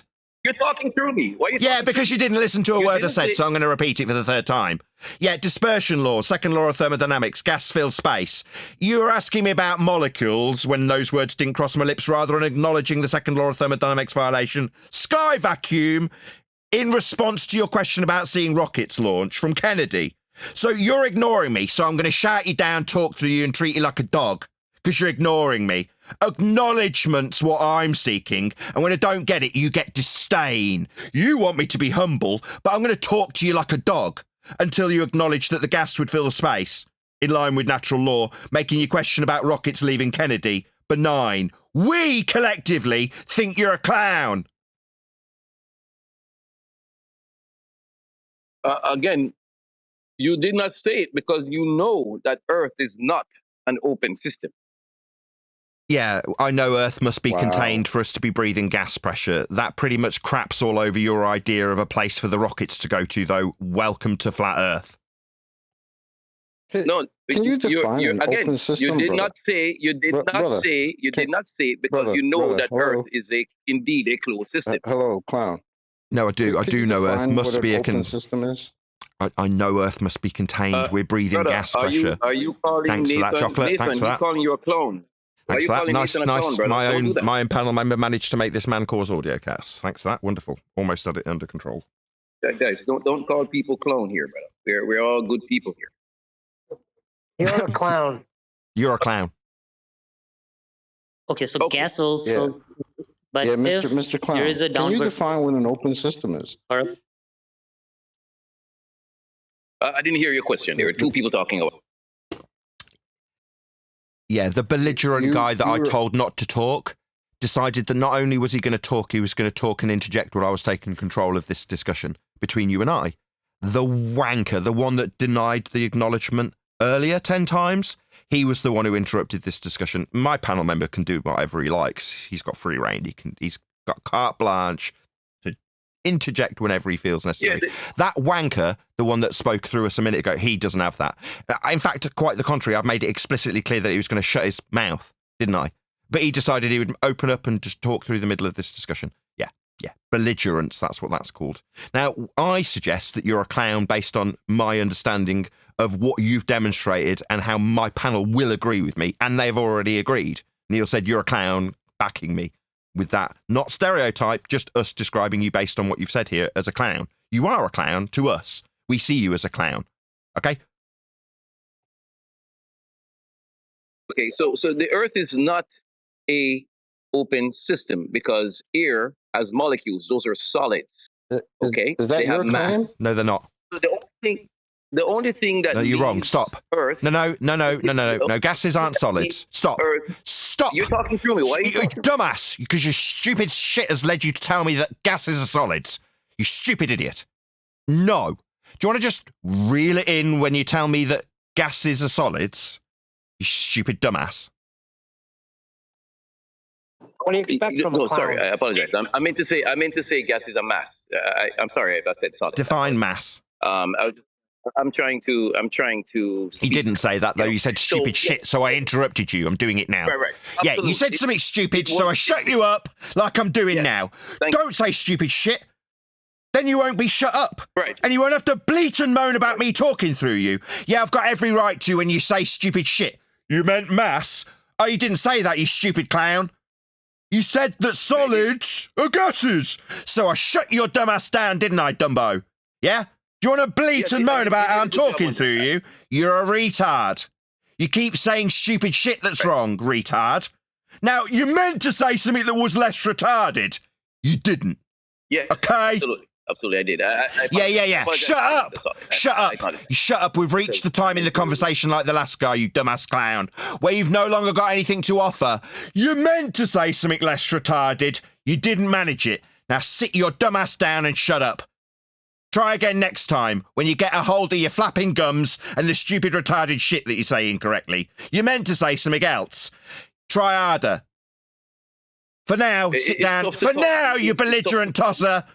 For now, you're not being invited to talk in response, you stupid dumbass. Am I inviting a fucking response from you? Oi, fuckwit. Fuckwit. I'm not inviting a bleeding response, am I? I'm telling you to shut the fuck up, and you're still flapping your dumbass retarded gums at me.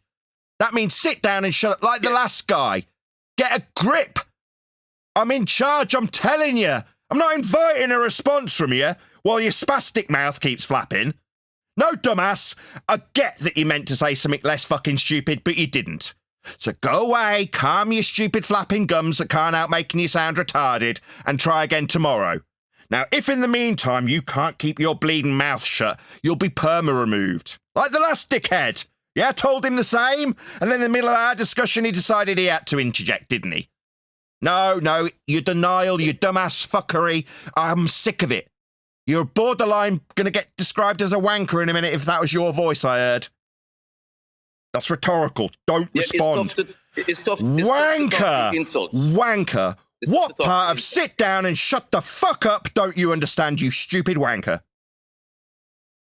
That's rhetorical. I don't need an answer. Man, you're stupid. Do you think that rhetorical question invited an answer, you stupid idiot? It's rhetorical, you stupid clown. My God, you're stupid. My God, you're dumb as shit. I'm telling you to shut up and you keep flapping your gums in response. You've demonstrated how stupid you are. I'm going to have to shut him up, aren't I? Right, I am going to shut you up until you bugger off and learn better, you dumbass clown. What a retard. These people are here to fuck us around. They're wankers. The guy that's come back that I had to serve a mute from earlier? What the hell are you doing here? I told you to shut up. You couldn't manage it, could you? Flat Earth Truth, why have you returned? Bugger off and come back tomorrow when you can learn to take orders after demonstrating how stupid you are. Don't come in and start flapping your gums when I'm telling next idiot wanker off. You felt you need to talk when I've made it explicitly clear to shut up. Waits for a non-response. Yeah, you'll be warmly welcome back the next day. But as for now, shut up, clown shoes.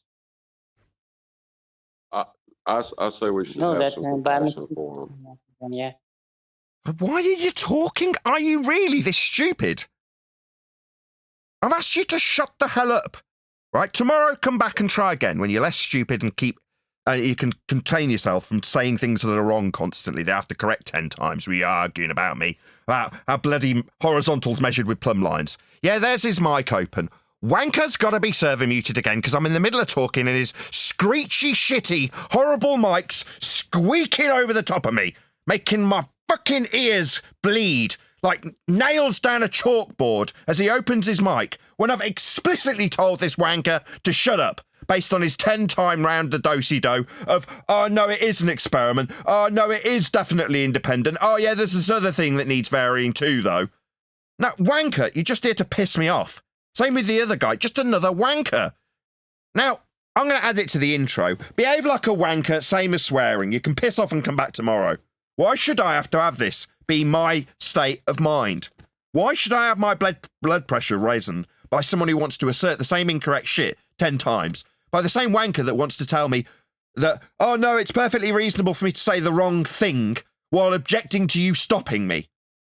Wankers, piss off and come back tomorrow. Well, here's something to calm you down a little bit. Hold on 1 second. Can you just check why Christian Zekas has been banned? He's in the chat every day. He supports your show. He supports you. Not now, but when you get a chance, look into it.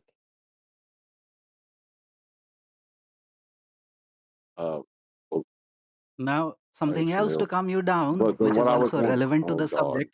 So, give me a second, John. You hear me, right? Refracted. So now, to give you some context, it's the same guy, New Moon. You have dealt with him before. And no, he has not I changed in know 2 months.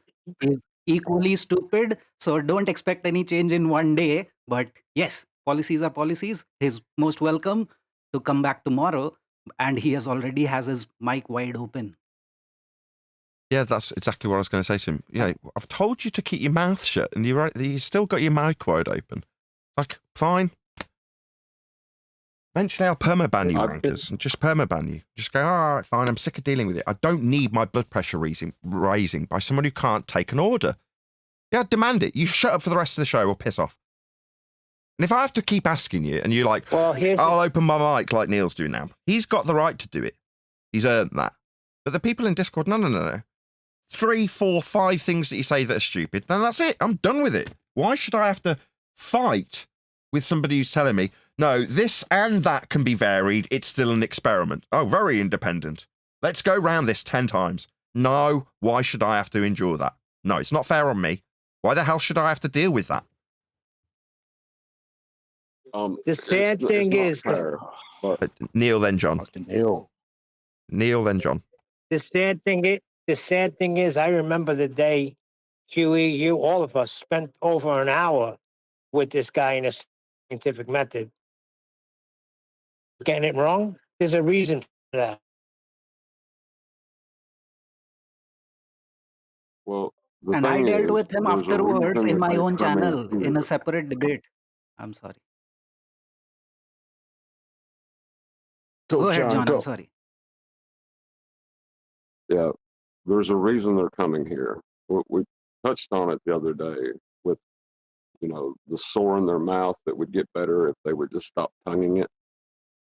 We represent that sore, and it's not going to get better for them. Turns out this one's cancerous to their worldview, but Exactly. it has to be attacked because they need our measurements for their non-experiments and bendy horizontals that you can't reference the reality. That they need our measurements so they can do all these things. So that's why they're here. They're here to. So these are just beg us. erstwhile Jaren fanboys here. And you have to try to understand the pain of Jaren fanboys who still consider themselves to be flat earthers because they can't leave flat earther, but their guru is now attacking flat earth. So try to understand their pain. I have gone on a discussion with this guy regarding science and the scientific method on my own channel in a proper debate, and he still refuses to understand. And his motive is to question the tip of the spear that we try to discuss. So he's questioning that, which is why all their arguments seem very similar to anti-flat earther arguments, even though they are supposed flat earthers. Wow. That wasn't the same guy that made the claim that the globe Earth was a closed system. Because forget all the horizontal and the experiment, all that. That was the best thing I heard today. Was that supposedly the globe is a closed? It's not an open system. Well, he only said that by inference. Is that but the yeah. same guy? Yeah. Well, no, that was the second guy. The first guy's apparently New Moon, and the second guy, the more Rastafarian sounding guy, was a different guy. But either way, I'm just sick of dealing with the wankers. It's getting tiring. Well, no, I'm empathetic towards your position, but I'm just saying that we should all be a little more empathetic towards theirs, and maybe cutting off their speaking privileges sooner would probably be the most beneficial thing for them, because speaking isn't helping them. It's only entrenching them further into this delusion. Yeah, I totally agree. But it's more my blood pressure than anything else. It's just absolutely infuriating being told by people who clearly don't understand what science and the scientific method is that if you vary location and obviously your time in the year cycle, you're like, let me get it right. You're going to take a concept that's been derived from the sun to assert that the sun as a phenomena is explained with location and time derived from the sun. That's just circular reasoning. Definitely not an independent variable. Definitely not science. Yeah, it is science. Is what you get back. You're like, oh, it's painful. I know exactly how you feel because the last time you guys were trying to calm me down and you guys were very patient with this new moon guy going on for hours trying to make him understand. But here we are at the end of the day. You just let him go with a slap on the wrist the last time. But I did not do that. I took his class in my own YouTube video live stream. No, I understand your Well, position. I'm like I said, I'm empathetic towards your position, Nathan's position. Like, it's got to be irritating. I'm just saying, you know, he's here for a reason. It is. He's just going to say now, he always keeps saying that Nathan does not let anyone speak on his channel. And he is going to continue to do the same because that's what he got today. And he will refuse to acknowledge the fact that he was wrong. That's why he was being stopped from talking. It's too difficult for him to understand. He's a wanker. He's a numpty. yeah, well, even when we say that we admit that we were wrong, you guys still berate us. That's the point we're trying to make. We need to be more humble. We're very humble over here. You understand me? We're Okay, one example. Fair enough. When That's you projection, claim though. that you were wrong. No, stop. So You need to be more we are humble. also empathetic No, to your you. positions as well. I get what you're saying. Now I understand what you mean, right? No, you need to be more humble. Not me. I'm not going to be humble. I know what I'm talking about. I'm not going to be humble. I'm going to be arrogant. Because I know what I'm talking about. I've got a reason to be. Got a right to be. I've earned it. You haven't. So don't be arrogant with me when you're telling me I need to be humble. You need to be humble if you don't know what you're talking about. What do you mean we don't know what we're talking about? Well, you're talking about mass. And then saying, oh, no, Yes, I didn't. yeah, we're talking about that. Well, you're talking about something that's completely undefined. And if I pushed you on it, we'd be talking about inertia or mole. Do you know the definition of mass? You were the one who used the word. Yeah, I used it because I know the definition of it. I'm asking you if you know the definition. I just dedicated it to tape. You didn't notice. You didn't notice, did you? Just tell me I'm not listening. You a minute ago accused me of not listening. Literally, a split second before you asked me what the definition of mass was, I defined it in both contexts. Literally before you asked me that question. Now, you're telling me to be humble and accusing me of not listening. You, sir, are a wanker. You need to be fucking humble and you need to fucking listen to what I actually said to you. You couldn't repeat what I said to you because you asked me to define it. You didn't listen. Tell me I need to be humble. No, I'll take charge, you wankers. I'll tell you off. Now, you don't like that. Oh, God, he's always stopping us. He's talking to us. No, I'll tell you what's what. Now, when you then don't listen and suggest I should be humble and ask me a question that I answered a split second earlier, it's going to get you told off. Don't have to like it. Don't behave like a dick. Don't ask me to define something I've literally defined 10 seconds previous, but you didn't listen to. That shows No, that they're you not definition. listening. They just want to talk like now. No, brother, we don't want to talk. We you guys are talking. We're good. He said we don't like it when you insult us. It's not that we don't like it. We really don't care. We're very empathetic to your position. You guys are criticizing a lot of things that you're not clearly understanding. And we feel for you. We just want to help. Who's you understand what I'm trying to say to you? No, because last time you did this, I tried to stop you. I said, no, it's not we, it's just you. Stop trying to massage out your view to be the view of many. No, it's not anybody other than your opinion when you tell us this stuff. Most of it's projection of your own inadequacies, actually. We figured that out already. Like your inability to listen. No, math is a fundamental part of matter, brother. So we understand these things. You're right. I'm just asking you if you understand these things. That's all. Is this the same clown that made is this the same guy that made the claim that the Earth is not a closed system, not an open system? Yeah, the Earth is. The Earth is indeed a closed system. Say the Earth is indeed a closed system. Yeah, we know. The globe Earth. Welcome to Flat Earth. Yes, the globe Earth The globe Earth is a closed system. No, it isn't. The globe Earth's an Wow. open system. See, The globe trying Earth to get to the rhetoric. bottom of right there. There's no little hatch that the rockets have to pass through. It's claimed to be an open system in violation of natural law. Yeah, that's what I thought I heard you say. Are you sure? You sure about that statement again? The Earth, your globe Yes, Earth is a closed system. You sure about that? Yes, they're launch windows, right? They're launch windows that have to that they have to take. Was this all leading up to that joke?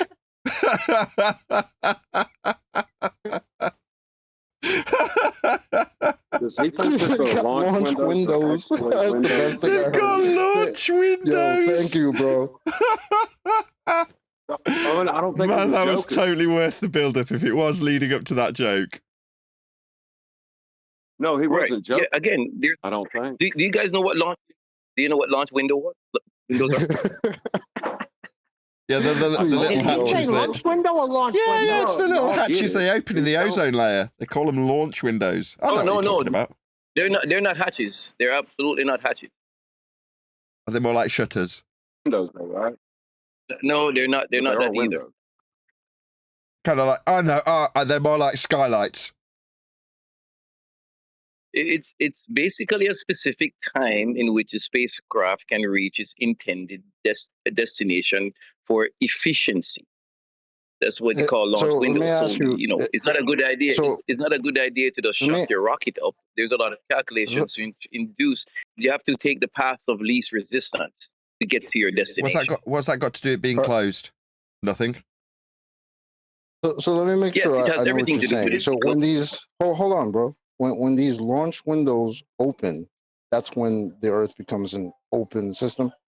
Is that what you're saying? And then when that they means close, when you die. they go back to being a closed system.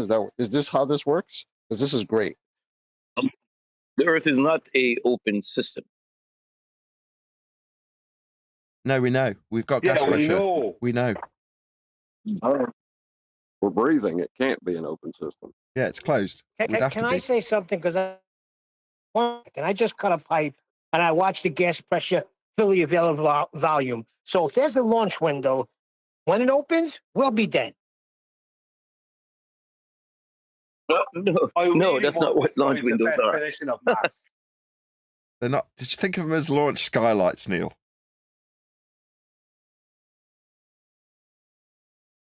It's kind of like when they're going through the Van Allen belt. They have to take the path of least resistance and least exposure, right? The same thing. No. What has that got to do with a closed system? Nothing.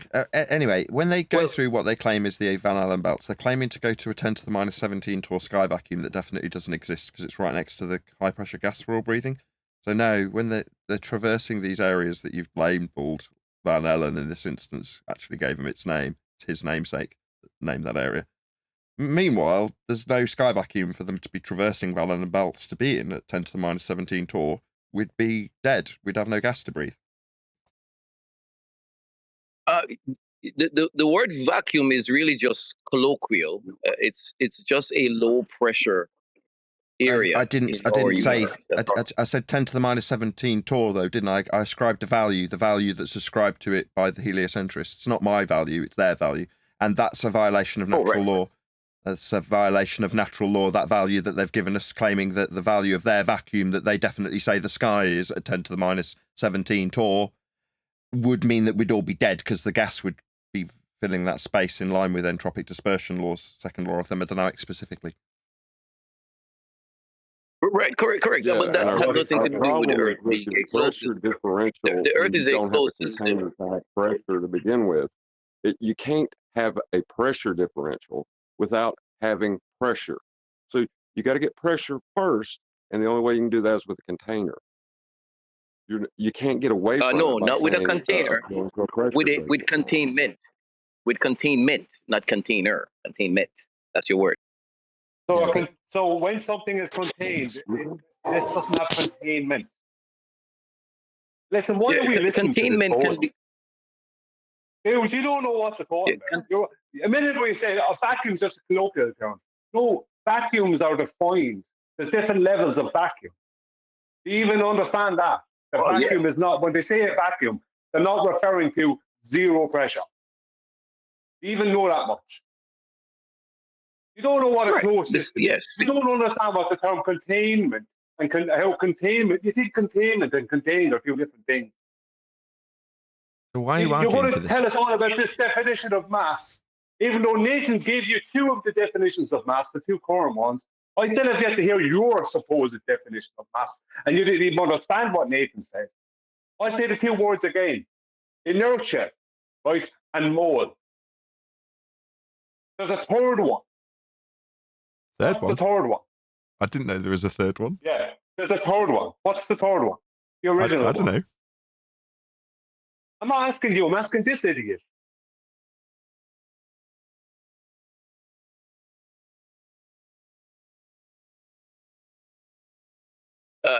Well, containment is achieved, can be achieved. Containment can be achieved. All you need is a force. That's it. No, that's rubbish. That's a completely rubbish. You cannot contain gas with a force. No force contains gas. Nothing contains gas other than solid containment. You cannot contain it with a force. Oh no, he's saying it's not true. That is not true. Can you show us gas pressure? That is absolutely not true. Excellent. No, let's see. Let's see it then. Wait. Let's see gas pressure without a container. What pressure is defined by force over area, not force over containers inside. Yeah, the it's area force of the, over area. Yeah, over the area of the container. No, over the area of a surface. A surface. Pressure. Surface of the container. Pressure has there's nowhere in the definition of pressure is the word container. Pressure is force over area. That's fascinating. On a surface. Okay, this isn't a semantic discussion. It's gone beyond that. So can you show us? That means a visual demonstration, not the definition being going over. This is fun and all. Yeah, but the semantics are now over. Can you show us a demonstration of gas pressure without a container, please? Yeah, a barometer. That's it. A barometer's a container. No. The barometer is the reader of the pressure outside. Yeah. No, the barometer is outside of the barometer. So the air pressure is hitting the barometer, and the barometer is reading the pressure from outside. So it's not within the barometer then. So the gas the barometer is not reading it. Then. So the gas is not within the barometer then. What's in a barometer? Correct. Yeah, a barometer is not reading itself. It's reading. What is in a barometer? Is it a vacuum by any chance? I thought it was mercury or something. Again, hold on. Yeah, I know. A barometer is barometer is reading the outside pressure, not the inside of itself. Barometers are not designed. You claim to show gas pressure without a container, and you brought up a barometer, which is mercury and a vacuum. In a container. So are you going to show? Yeah, in a container. So are you going to show this gas pressure without a container? Are you saying the barometer is measuring itself? No, we're saying that. Wow. Let me just break it down. Let me just answer him. Let me just answer him a second, Brian. Yeah, I know he is. Yeah, big man. That's right. Let me just answer Brian. Hold on, just 1 second, dude. Just 1 second. Just 1 second, dude. Just 1 sec. No, that's right, Brian. He's trying to piss down your back and tell you it ain't raining. He's a wanker. That's correct. Yeah, just to acknowledge that. Yes, that's true. A complete and utter wanker. Yeah, total wanker. Yeah. Meanwhile, you're not showing us gas pressure without a container. Just 1 second. Just want to clarify just where we're at. So what we've got is a claim that there's a sky vacuum, and what you're doing is using a container for a vacuum to suggest that the already in existent gas pressure that we are breathing is a demonstration of gas pressure without a container. No, you've got a container in the form of the barometer to achieve a vacuum to demonstrate the already in existent gas pressure. Where did you get that from? Where did you get the already in existent gas pressure that we're all breathing from without a container? So you're begging the question. You're saying, well, because I'm already breathing the gas pressure, it's gas pressure without a container. That's circular reasoning. That's fallacious. So beyond the assertion that you can have gas pressure next to a vacuum without containment, which is essentially what you've just done, you've just pointed at the air around you. Well, where did you get that gas pressure from is the question you're being asked. So can you demonstrate gas pressure without a container? Yes, a barometer is used. Yeah, you're to begging measure the gas question. pressure. It's not. It's wanker. No. We just went through that. We just went through it like 25 seconds ago. You now reasserting the exact same position that we've just spent 2 or 3 minutes going through, taking apart, and you're not acknowledging a single smegging word of the response. Instead of acknowledging a single smegging word of the response that we've just gone to the effort of responding with, you're going to repeat the exact same shit that we just responded to. So should we do this 10 times with a wanker? Or should I just remove you from the discussion now before I get irritated with you? You haven't acknowledged a single fucking word that I responded to that which you've just repeated for a second time. So should I repeat it again? Wanker? No, why the fuck should I? You're a wanker. In fact, why the fuck am I even asking this question? Bye-bye, wanker. You're no longer taking part. You didn't acknowledge a single fucking word we said, so now you don't take part in the discussion. Don't be a wanker. I've removed him. Fuck off.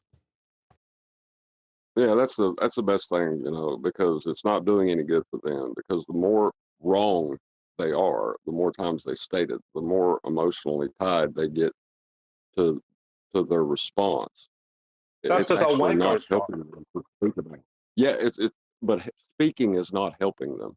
It's actually making it worse because it's tying them into their do 7 offsuit. It's like they're pot committed now. You know what I mean? So I don't think Yeah, but if allowing we them to didn't, speak, that's what it is. yeah, but if we didn't allow him to speak, we would have heard how the globe Earth is somehow an open system when the launch window is open. So I'm thankful for that.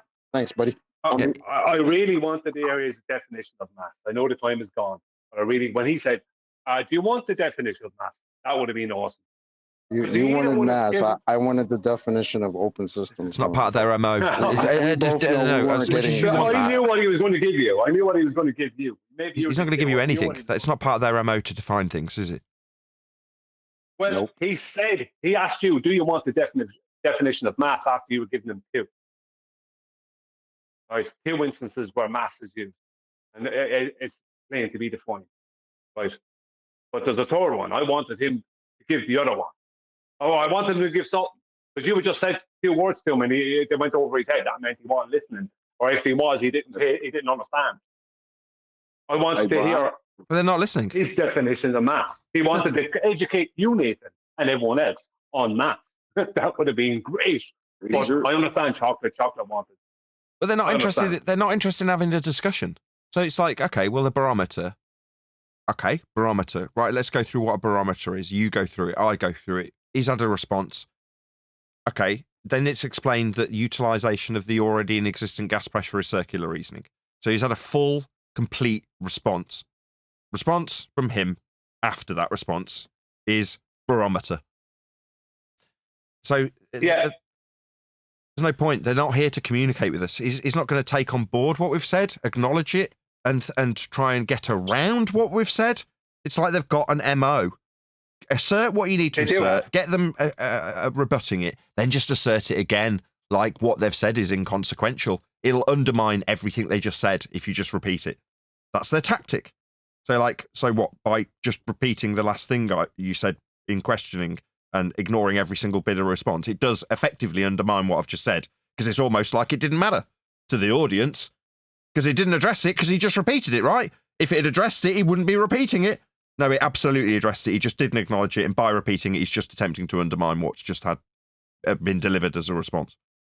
So piss off. Well, yeah, you know what it is. Just give me a moment, everyone. Right. At the end of 2022, when me and Mitchell and some others decided we're charging for debates, the point of that was to remove ourselves from away from these people as much as possible. Now, the rest of Flat Earth didn't catch on. They wanted to keep debating all these people. Right? All these people want to do, you know the thing about don't cast pearls before swine, or whatever it is. Right? It's like the swine don't know the value of the pearl, and they don't care. Right? The swine just want to be swine. And the thing about it is that what we're dealing with is a situation where these people want your energy. They want you to go through all the stuff you've gone through before 1,000 times. They want you to go through it 1,001 times and 1,002 times. Because their whole MO is not proof, it's not evidence. It's what they want is for you to waste your time with nameless, faceless, right, wankers, right, and for them to take your energy as much as possible. Because that's how they're winning. They're trying to take your energy and have you get angry at them, blah, blah, blah. I have it happening on my own channel, where I have people trying to start the same conversation with me that I put to bed 2 years ago. And then a year before that. You know what I mean? It's like they never stop. You keep on wanting to rehash the same thing. We really need to remove the wankers from our life. On both sides, I don't care what side they're on. We need to remove them because they're not helpful. Just let me finish. For a different reason. Just let me finish, because this is just 1 second, John. I'll be very quick. We should conserve our energy for those that can't do what they want to do. The big boys, they get in the way of us getting. We need to conserve those answers for those fellas, for those wankers, the big boys who can try to do some of what these people do, but they can't get away with it as much because they're much more of a bigger public figure. I'm not talking about the McToons or any of this. I'm talking about the Brian Coxes. These type of people. That's who we conserve. We should conserve our energy for these people. Stop entertaining the wanker. Sorry, John. No, I completely agree. Yeah, well, I actually think we should stop entertaining them for their own benefit because they're using us. I don't think consciously, but they're using us as a form of relief for, repeating the statement. It's like what you said doesn't matter. Yeah, that's why they repeated it, because there's something about what they said that's bothering them. That's why they keep repeating it. They've just not come to the point where they can understand why it's bothering them. They think it's us. Talking to them is not good. It's not good. No, You got to go back to basics. Well, no, you're missing it. No, these people aren't innocent people, John. These people coming in there like that guy there. He's not some innocent guy who just doesn't seem to understand. No, he's here for the specific purpose of continually saying the same thing regardless of what you say to him, because his whole purpose is to wear you down. He doesn't care about truth. He's not interested in any of that. He's only interested in causing problems for you and me and everyone else here. That's all he's interested in. That's all these people are interested in. That's their whole thing. Yeah. So then once you put they're not it in more than one time. It's not that they have some issues or no. You're not. You're having too much empathy for people. You're seeing them through rose-colored glasses, I think. Supposed to see them for what they really are. I'm not. They may be doing it for that. Put it in one or two more times. That's it. It's over. They may be doing it for that. And that's. Oh, sorry, Chocolate. Go ahead, buddy. That wasn't the same guy that was talking about humility. That could have been the same person. Right? One of them was demanding humility. I can barely hear you, or man. something like that. Oh, okay. Can't hear you, Chocolate. Yeah, like I'm saying, not saying that you're wrong about the type of people they are, but you might be. I don't know. I'm just saying that it's So not. why waste our time with them anymore, John? Why waste our precious time with these morons? It's been put Did to I say them you for should? 10 freaking years, John. Did I say you should? You're like coming at me with this. Did I say at any point in time that you should waste your time with? Well, I know how you are. You're Mr. Compassion. I give No. everybody a chance. It's over with these characters. They're out to destroy the show, try to destroy our character. I'm not dealing with them anymore, especially guys like Well, New listen to the Moon. words that He come was out of here my for mouth. over an hour and a half.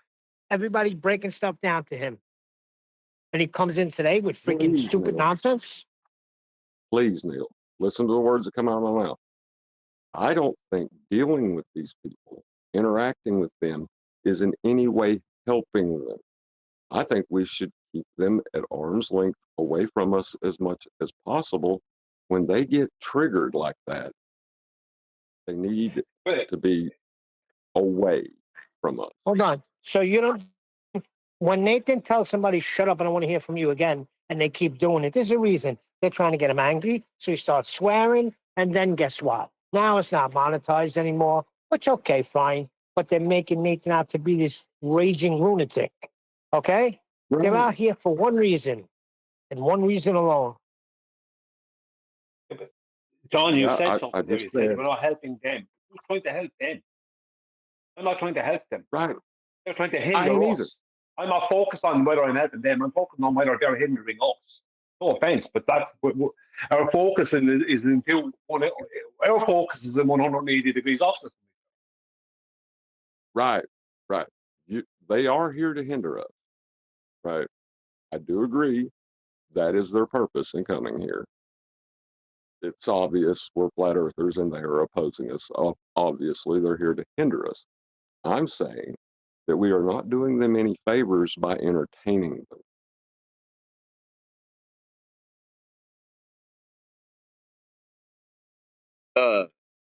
My purpose is to just have fun and spread love and cheer about science.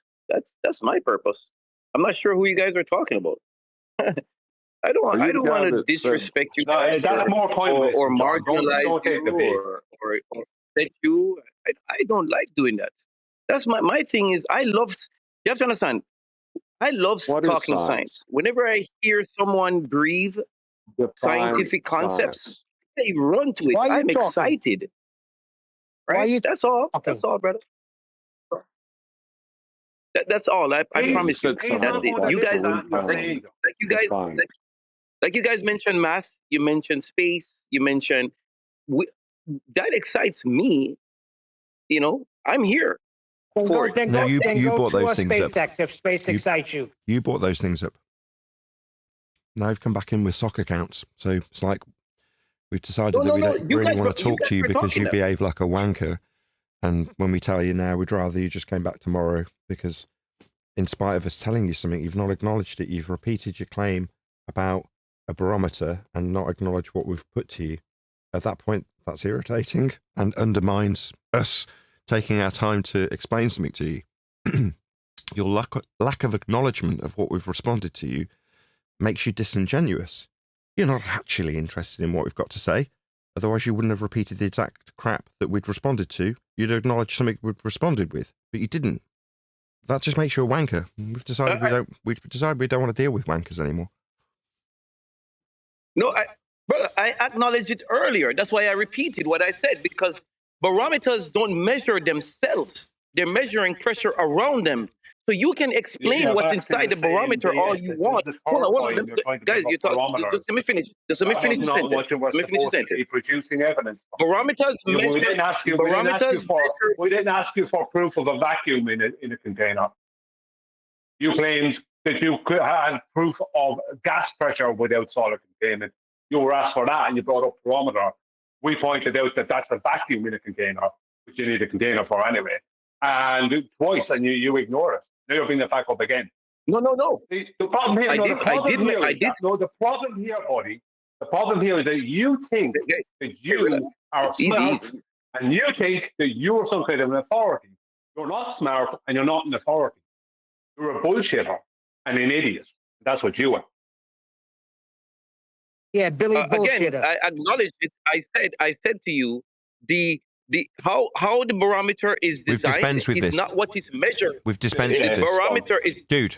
the pressure outside. Dude. So you are describing. You are hold on, brother. Let me finish. Dude. He keeps talking. Shut up, Neil. No, we've dispensed with this. What you're doing is the same MO that we've objected and banned you from today's show. Now, you've changed your name. That's another way of behaving like a wanker, troll, some wanker that changes their name after they're told to go away and come back tomorrow. I haven't finished talking. He's talking through me because he's a wanker. You've done the same thing. It's been reiterated and you've completely ignored it, hand-waved it and started launching into the same thing and said, no, that's because I addressed it earlier. No, you didn't. No, it wasn't. No, you hadn't made the point and it hadn't been responded to. He's still opening his mic while I'm talking, by the way, ladies and gentlemen. That's still happening. He's still behaving like a wanker. We have dispensed with it. And at the point that I got rid of you last time, on the second attempt, you didn't acknowledge it. You undermined us. Now we're saying you're repeatedly undermining us and not acknowledging what we've pointed out about the barometer. you've then rinsed and repeated for the third time. So you've managed to successfully fulfill your MO of completely ignoring what we've put to you in response and reasserting the same exact claim for the third time now.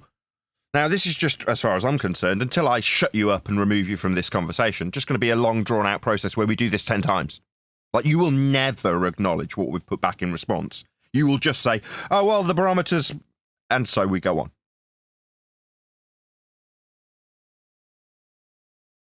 We're not saying the barometer's measuring itself. I acknowledge. I would like to. I would like to acknowledge what you said again.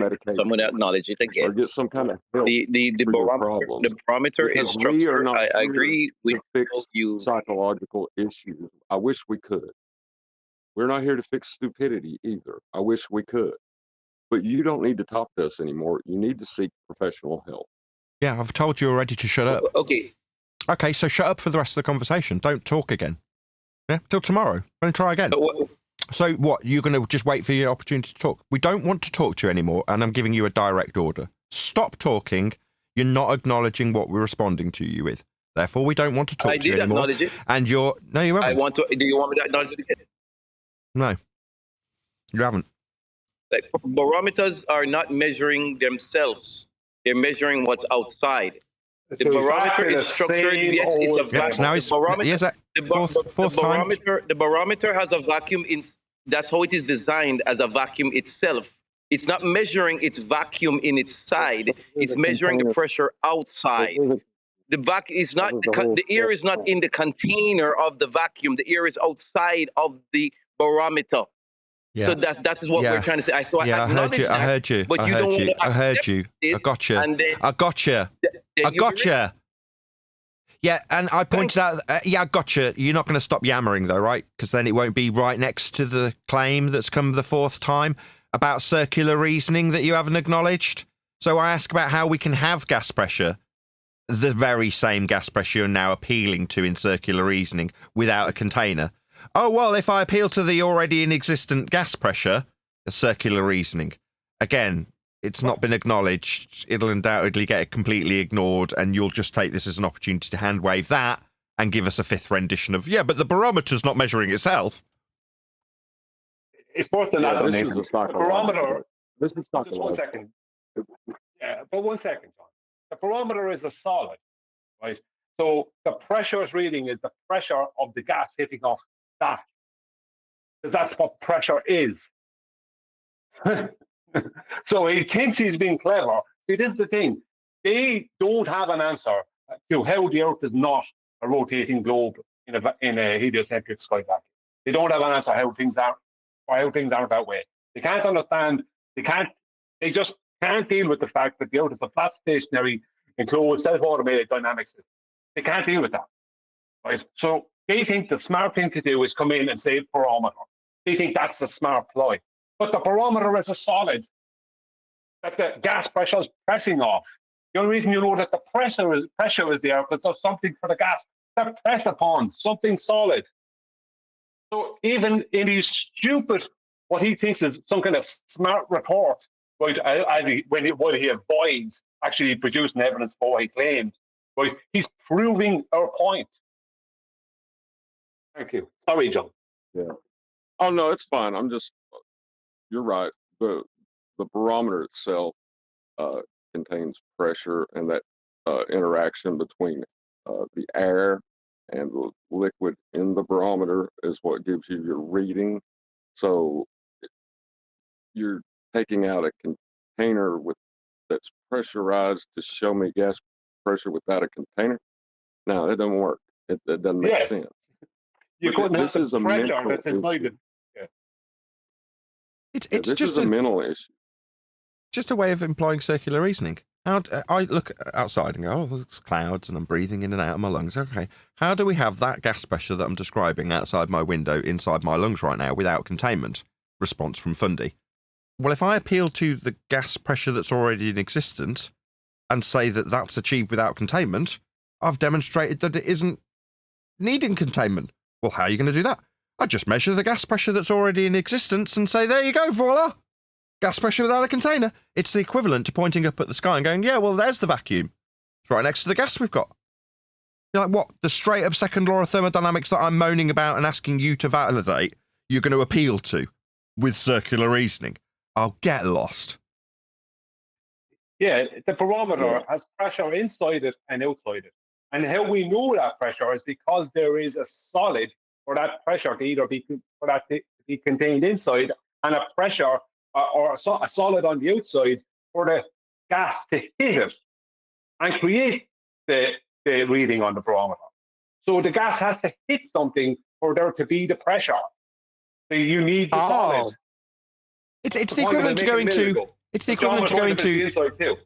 You know, you've got a mate called Carjacker Bill, and you go to Carjacker Bill, and you go, Carjacker Bill, how have you got this car without a finance agreement?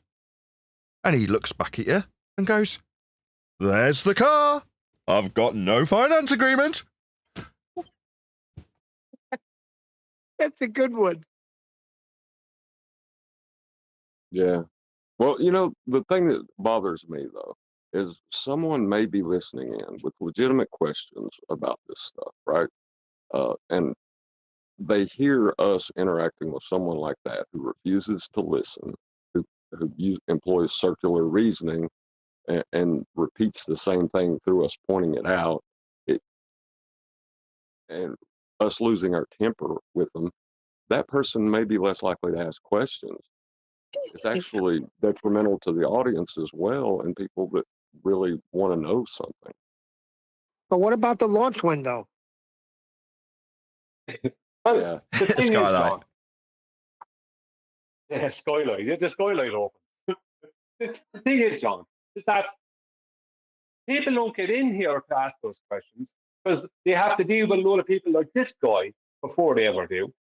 And when this guy is in here, because he cannot prove his globe, there is nothing for the globe. So all he can do is keep repeating the thing that's already being destroyed and ignoring what we say, as that's the smartest ploy he can come up with. The only other alternative is to admit that they're wrong.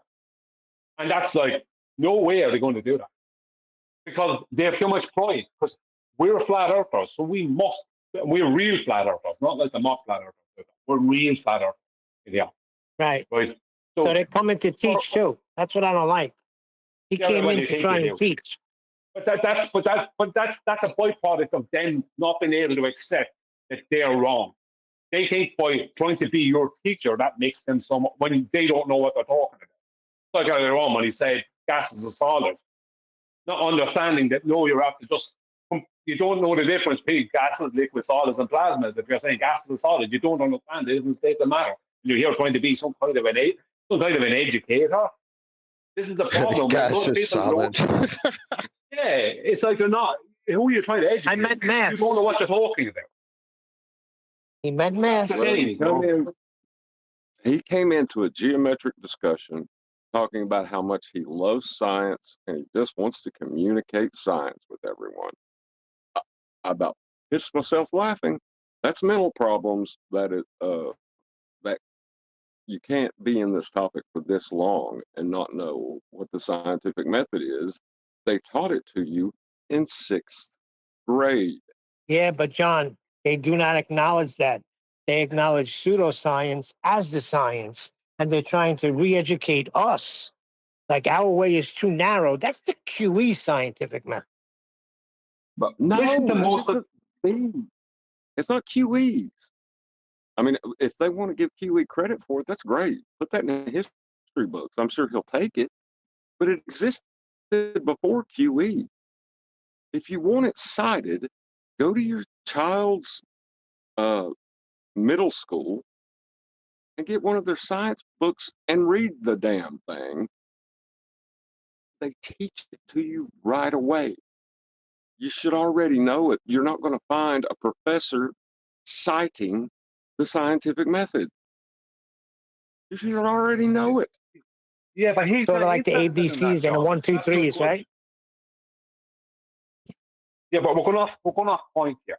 These people aren't interested in that. He needs to be some kind of an authority for him in his head. For otherwise that means that we know more than him and we're flat earthers in that country. You go to QE's numpty clips. How many of those ballers are trying to educate someone. Right? They're all at it. Just leave them speak. That's what he said. When he said earlier, you want me to define mass view? I was like, yes.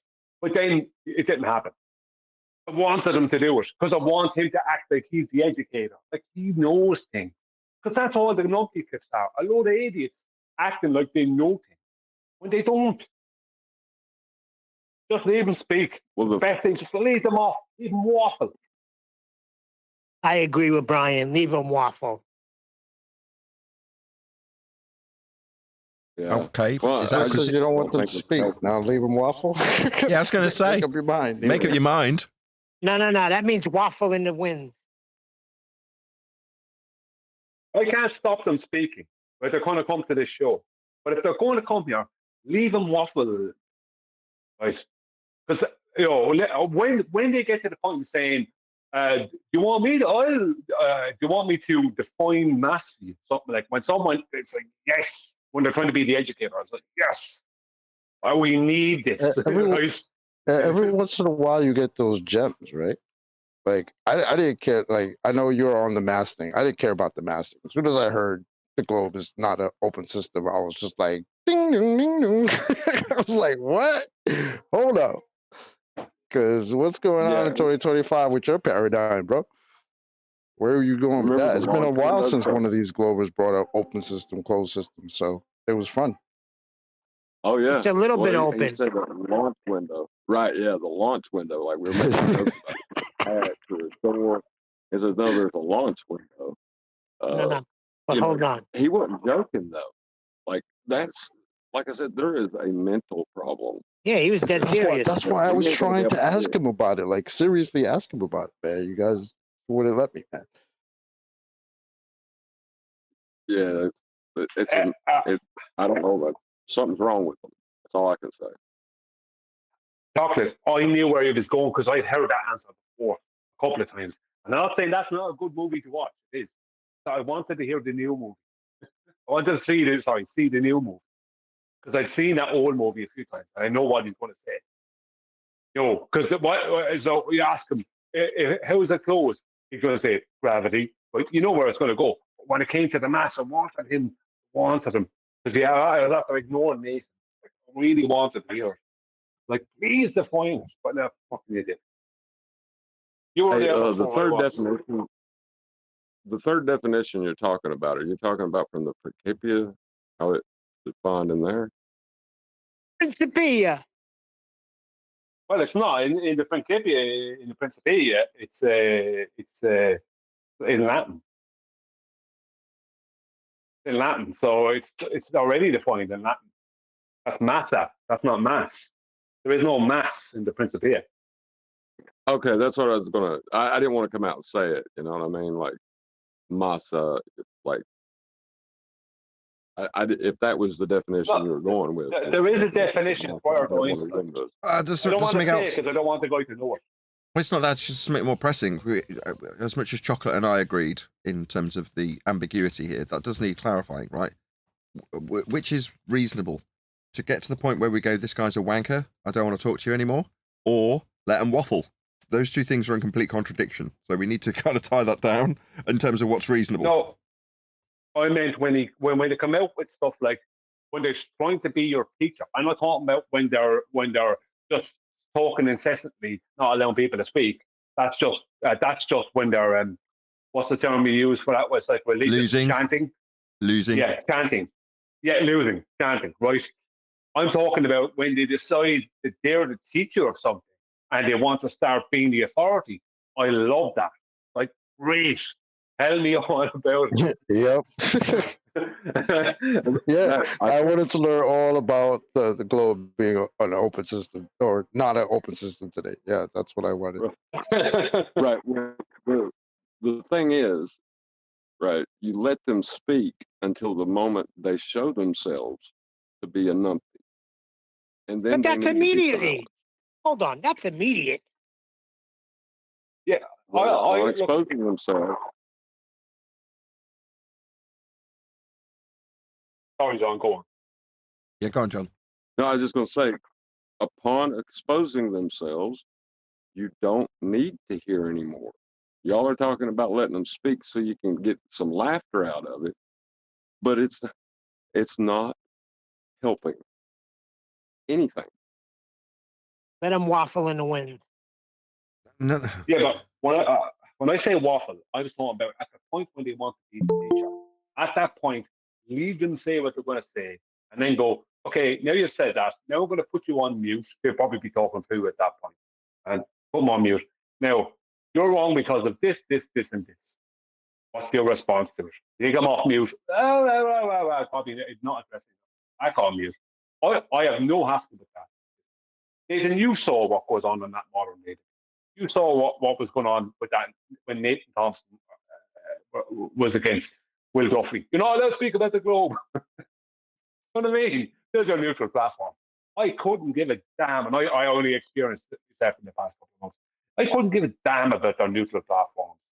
Like, they have no interest in anything fair or anything correct. Neutral platforms. Oh, right. I'm okay with muting them. I'm okay with leaving them say what they're going to say and then mute them. Then correct them. Then unmute them and then correct them. That's the best way to do it. I agree. That's a good idea. We should try that with the next numpty. Well, the very idea that you could have a neutral platform in which you can discuss facts in debate form is ridiculous. Yeah, it's ridiculous. The whole thing is ridiculous. But they're always talking about these neutral platforms, right? The reason that modern day debates is starting to stop having any flat earthers on is because it's not a neutral platform and it's being called out constantly by flat earthers. So because of that, it's so not neutral when it comes to this topic that they have to stop the debates happening on the channel altogether. They might say some other nonsense, but that's what it is. But did you hear what's causing the mass exodus? It's because there's no flat earth proof. Yeah, well, but that's just nonsense. Mind that. That's a red herring away from what I'm saying. No offense, but it's a red herring. No, what I'm saying is, hold on. Hold on. Say it's not. What proof do you need besides Earth being measured flat? That's the only proof you need. Yeah, but that's not the point. The point I'm making is this: is that they might say that the reason that they're not hosting, let's say, modern day debates, because that's one of their neutral, air quotes, channels, right? They might say that that's because the reason they're not hosting any more flat Earth debates is because that flat Earth we're done with that. We've heard this 20 million times in the past 10 years. Oh, we're done with all that flat Earth stuff. That stuff is over. Right? That's just, they're trying to hand wave it away. The truth is that their neutral platform is anything but neutral. So what they need to do, and it's been constantly pointed out that it's anything but neutral. So what they're trying to do is stop having the debate because it's making their debate channel look really bad. Because the debate channel is not a neutral debate platform. It's not neutral about it at all. That's the point. But what's the debate? Why I'm saying that? Put in context of debate is what I'm. Yeah, why I'm saying that is that you're calling Nathan the mute button hogger for years. Now, what Nathan does, he's always going to get that tag, right? So the best thing to do is use the mute button. You may as well be hung for a sheep as a lamb, right? Use it to your advantage. To hell with them. When they go, okay, say what you're going to say. They say it's wrong. Put them on mute. You correct them. You take them off mute. They come back with nonsense. Put them straight back on mute. Because when they know they're not being heard, it's going to frustrate them. But you allow them to speak.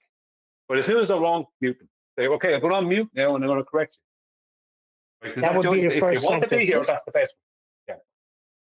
Yeah, that's the way to do it. That's exactly the way to do it. This is not a debate. This is not a topic of debate.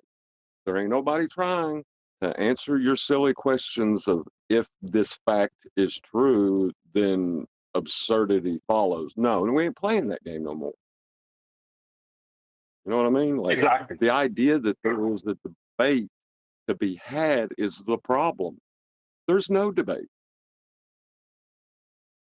Right. That's why they're going back to. That's why they're going back to. Have you been at a launch site? because the debate is over. See, this is the thing. They don't have anything. What they want to do is see, even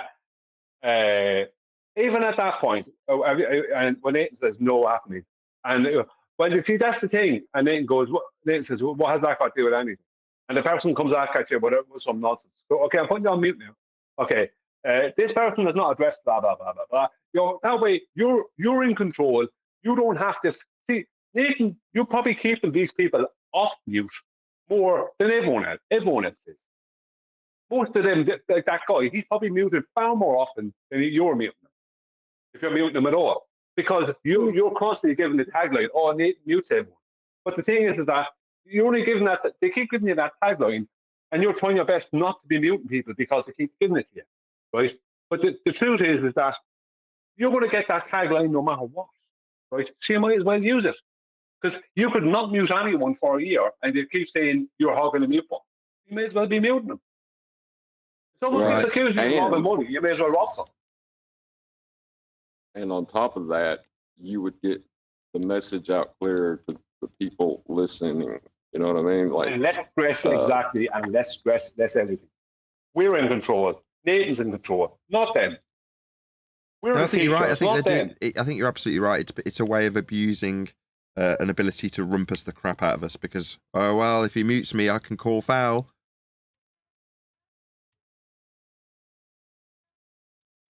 Exactly. Yes. And do we care if they cry foul about being muted when they're obviously wrong? I don't. If anyone does care about that, they're retarded. But I would love to entertain your stupid idea that I should let people make incorrect statements without correcting them. That's what I like to hear, John. That's what I like to hear. Yeah, why should you have to shout? Why should you have to shout your position? You're trying to correct them through them rumpusing you. Why put up with it? They're going to accuse you of using the mute button anyway. You might as well be using it. You will have less stress. You'll be more in control, and you'll be the one educating, not them. They don't, because as I said, they don't deserve it. They don't deserve. If they want to be coming here and they want their time, then we've got to make that good for us, good for you, Nate.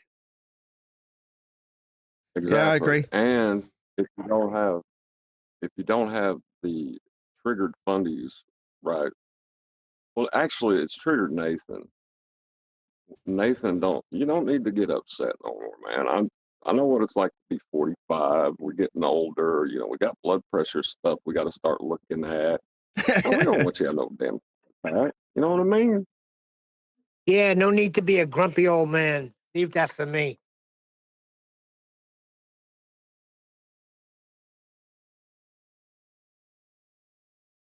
That's what my wife says to me all the time. I get more laughter on that.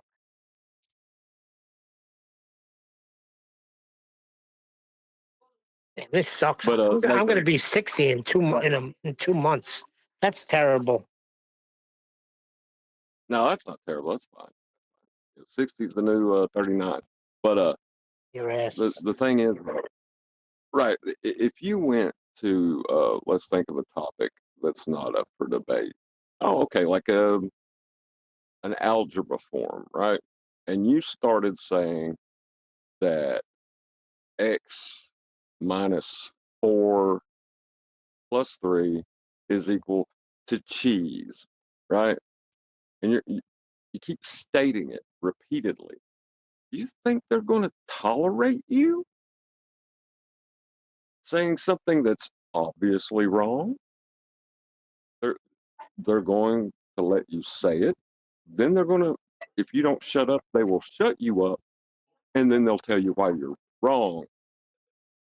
I'll tell you what, Why are we any different? They don't tolerate that in SpaceX.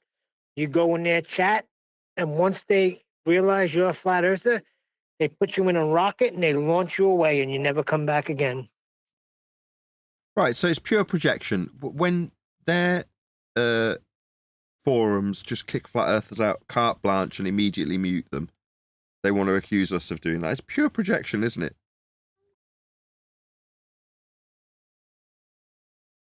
Hey, Absolutely. So But the Exactly thing these. is, though, So I just posted. I'm sorry, John, but I posted it in the Discord main text chat also and Master B also. It was my previous live stream where I went to another YouTuber's channel who has some good following, 10K followers, and he is an astrophysicist, a self proclaimed astrophysicist. And I think I scored a good win over there when I made him go step by step of the scientific method, and ultimately he just showed that he does not know what he's talking about, first of all. But ultimately, when wow. pushed to the corner and asked about what his independent variable would be, he said nothing. And that very moment, I said, that's why I call you a pseudoscientist. And that's how I started my entire conversation. I asked the guy to brace himself and then told him that I feel, and it's not just that I feel, it is objective reality. It is the definition of science that astrophysics is pseudoscience. And that's where I started the conversation. And half an hour to 1 hour into the conversation, he said that I do not have an independent variable in my experiment. What else did I need to hear more? I scored a win. And he did not know the steps of the scientific method. But when I told him about them, he agreed step by step. Yes, first of all, we observe a natural Absolutely. phenomenon, then we formulate a hypothesis, and then we do an experiment. And when I went into the details of it, independent variable and dependent variable, he gave vague answers, which just showed that he wasn't really sure. But somewhere back inside his head, these information were fed to him, like you said, John, in sixth standard. And same is the case with me, but never really thought about this after before QE told us about it. So that's the case with everyone, but I actually demonstrated it in front of a live audience with an astrophysicist that he's a pseudoscientist. I shared the video's link. Well, let's have a And by listen, the way, Nathan. Neil, and by the way, Neil, I and think it'd be everyone great to review else, video. yes, Can we it's review 3rd it? March everywhere, I Are you asking suppose. us to review it? John, just hear me out. Just hear me out. Yeah, It's relax, 3rd John. March everywhere. It's 3rd March everywhere, I suppose. It's my birthday today. So, Your birthday Nathan today? Oakley, Happy birthday. yes, Yes, happy thank you so birthday. much. Because Nathan will never tell John to relax. Oh God. Was you Please relax, did you look John. at that thing where It's my the moment old now. boy in politics, like Chocolate said something and Nathan was like, refracted refracted's trying to say something, interrupted me. Go ahead. And like I was away from my phone, so I didn't even hear it at the time, you know. And like he's like he goes and says, now if you're gonna interrupt my G plus panel, you all need to know, you know, go ahead and speak if you're going to interrupt. If I clear the airways for it, you know. And then Chocolate tried to say what he was getting ready, you know, what he was trying to get in before, and Nathan shut him up. Outrageous. It would never happen to refracted. We know that. It Can I did speak happen to now? me. You freaking didn't Are you listen to a happy? word I No, it said. didn't happen to you. I listened to what you said, and that's not even true. It would never Yeah, it happen is. to you. You get first dibbies on everything. Dude, I just And fucking even started it. and even when he says, "I heard What are you Neil," talking about? somehow you get in. Come on, you little pet. Bring the apple and sit down and be quiet. You're just his little Oh pet. my God. But You got your before the tongue point is up lost, Brian's butt and you're going to call me a pet. Should be ashamed. just before the point is lost. Sorry about this. I know you're having fun. Before the point is lost. Nathan, the likes of modern day debates and all these other global places, whether it be SpaceX or any rest of them, they're not neutral places. They're always it's always our disfavor when we're in there. Now, this place here, FBD, is not neutral either, because you give far more leeway to the voters than they deserve. It's not 50-50. They get more here. We get less there and they get more here. Right? Is A that? real neutral platform will be you using your mute button. That'll be a You're real right. You're absolutely right. But would you not agree that they need that? Now that's where we need to be smarter, because we should recognise our strength. That is to say, we don't need the alleged to be neutral platform that's actually biased in their favour. We don't need that. We'll win no matter what, even if it is biased against us in every way. We can still win. So as soon as we start Oh, yeah, recognising that, absolutely. Sorry. that's it. You know what? I got exactly the same feeling while watching the 2025 Flat Earth Roundtable Conference. That here, when I speak, I have to be so particular about the words that I choose to say and never contradict my own words, and basically having a logical discussion and sticking to the same standards for everyone, no matter a glober or a flat earther. But there in the Flat Earth Roundtable Conference with all the OG flat earthers, uh, they were just speaking nonsense. No one even interjected when someone said that we have a flat earth model or there is a globe earth model, or even when people said things like, we all believe that the earth is flat, right? And everyone's like, yeah, we all believe, yeah. And someone there in the corner pointing out, no, I don't believe, I know.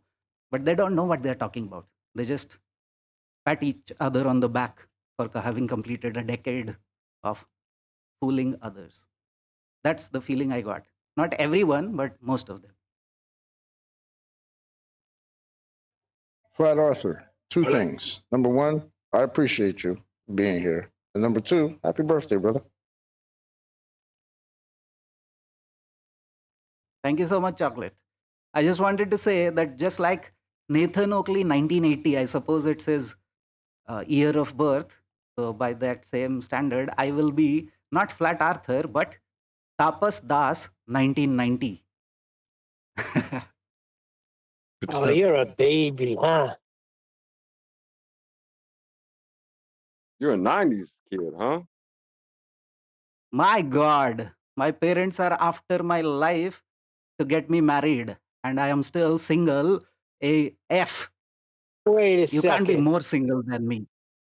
A handsome fella like you He with said that beard single is single? AF. Neil's accusing you of being a homosexual flat earther. I did not say that. If anything, they would point to me being Abomination. homosexual for It's an acknowledging that he's a abomination to handsome me. man with a great beard. Majestic He beard. does have a great beard. Majestic, indeed. Yeah, I'm gonna get rid of it soon when I visit my parents.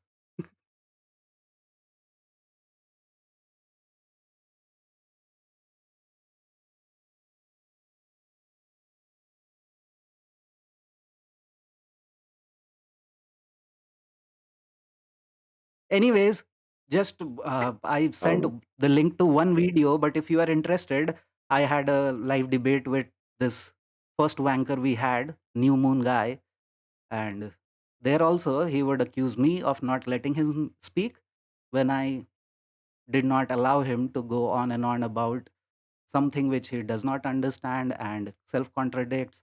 And then I was the one faulty in the whole thing, according to New Moon. But I do what I do in my channel and I let him speak. But whenever he contradicted, I had to stop him as well. Pretty much the same type Brian was talking about, that you should let him speak, ask a question and let him speak. And then also, then immediately afterwards, when he does not address the question, mute him. But I do not have Discord. uh, uh, I do not do Discord on my live stream. I do it on Google Meet, which is why it's a little difficult to permanently mute someone. So after a point, I had to kick him out. But you should watch that video as well if you're interested. It has a pretty crappy thumbnail. Right. The circling Happy back. birthday, Arthur. Sorry, John. Come Just again, saying Brian, happy please. birthday, Arthur. No, that's fine. I was letting you get it out. Oh, gee, thank you. Yeah, Neil. Oh God. No, I was I didn't done. love you so much. I'd have killed you by now. But the Good letting them try. repeat themselves, letting them repeat themselves is not helping them or the audience, because in a way, it's letting them undermine the statement that you just made that undone the claim they initially made. So the repetition is part of the trick by just ending the conversation at the point where you've taken it apart. You shouldn't allow them to speak after that, I don't think.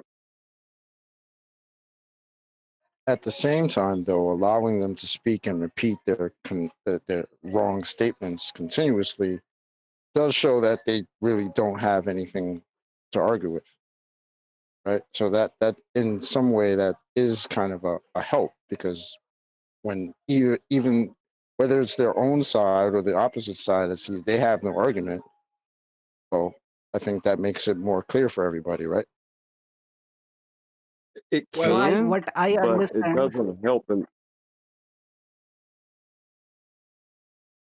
what I understand, according to New Moon, is that his only problem is that he does not uh, really associate himself with the points being discussed here on Nathan Oakley and FED panel.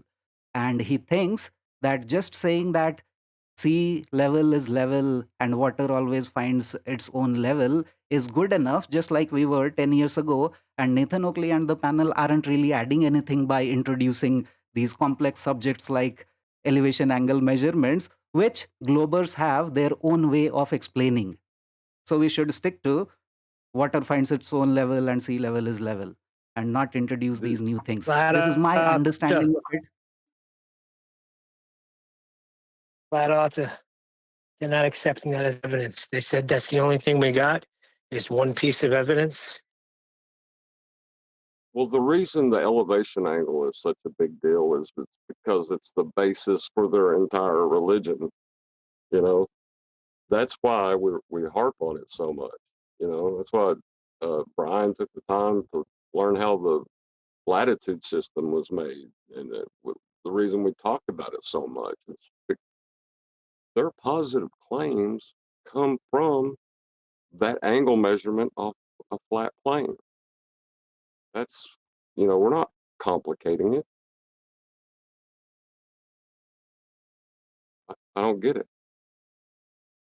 You see, as the flat earthers said, their new rule would say, oh, they have their own explanations for how angles work.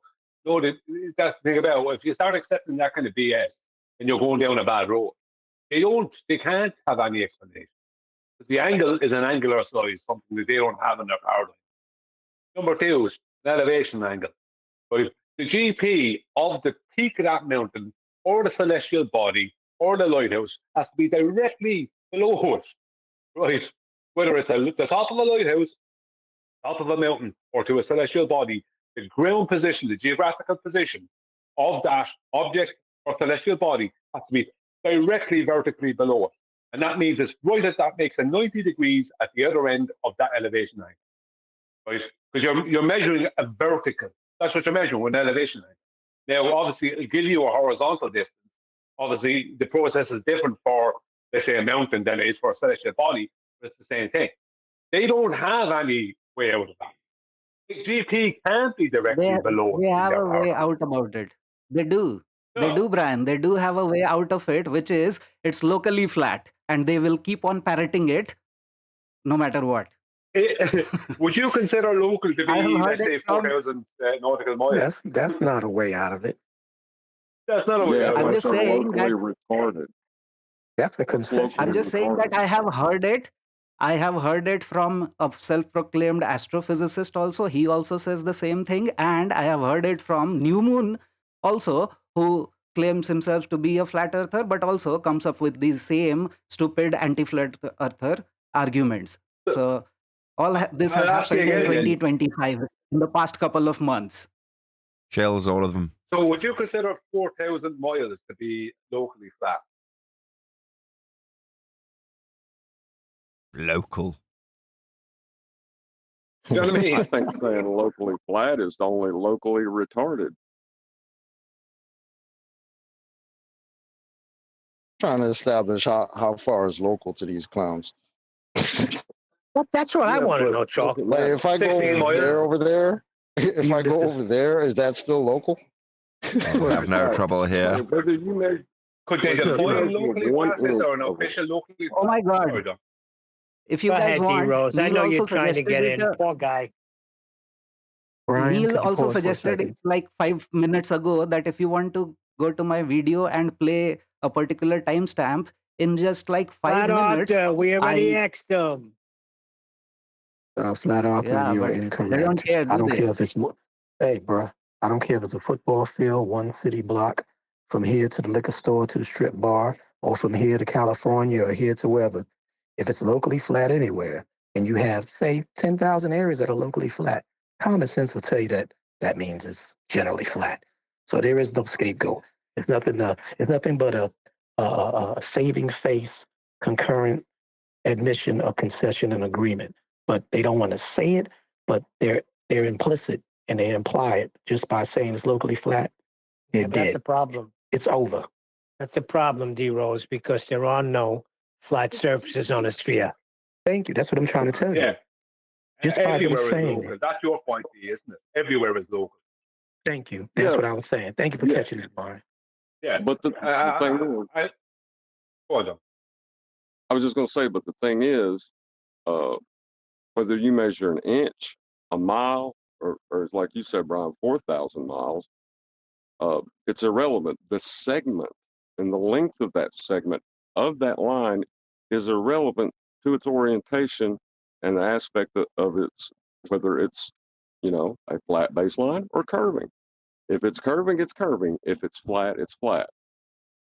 Nothing changes that. Well, why did they say things like local? Because they need the hijack. John, you should jump on this because you were just saying earlier. They need the flat Earth first. They do. They need that. They need the flat measurements. They need these measurements before they can make their ridiculous calculations. I haven't seen you Point before. purpose of saying locally flat. Are you Right. local? They require that statement as a way of hijacking the measurement that they need. Go on, Doug. Absolutely. That's absolutely right. And what they do is they'll say, we measured this from a flat plane, but we know Earth's not flat. Or we use the level as horizontal, but we know level's not horizontal. It's like they give it lip service and detract from it while using it as what it is. It's not the Earth. You heard that one. Yeah, we're not letting them do that anymore. UGT is involved. Sorry, it's fine. Yeah, just check it out. What are you doing? Sorry. Don't touch the things. This is a local shop for local people.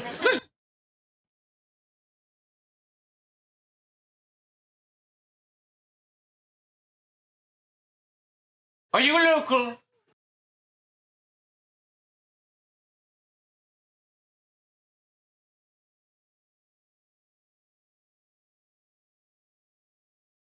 No, not fans of the League of Gentlemen. Obviously not.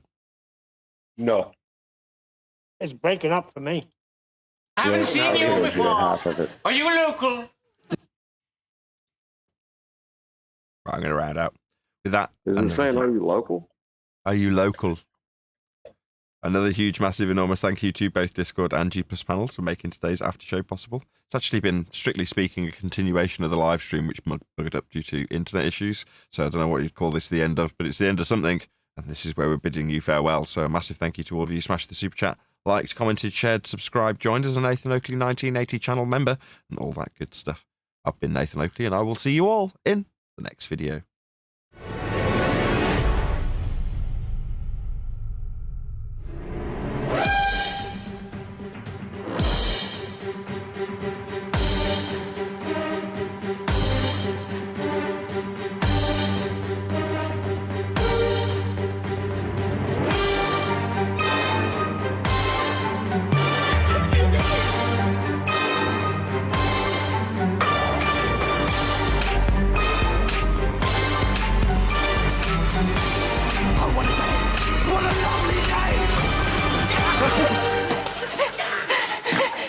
Don't touch the things.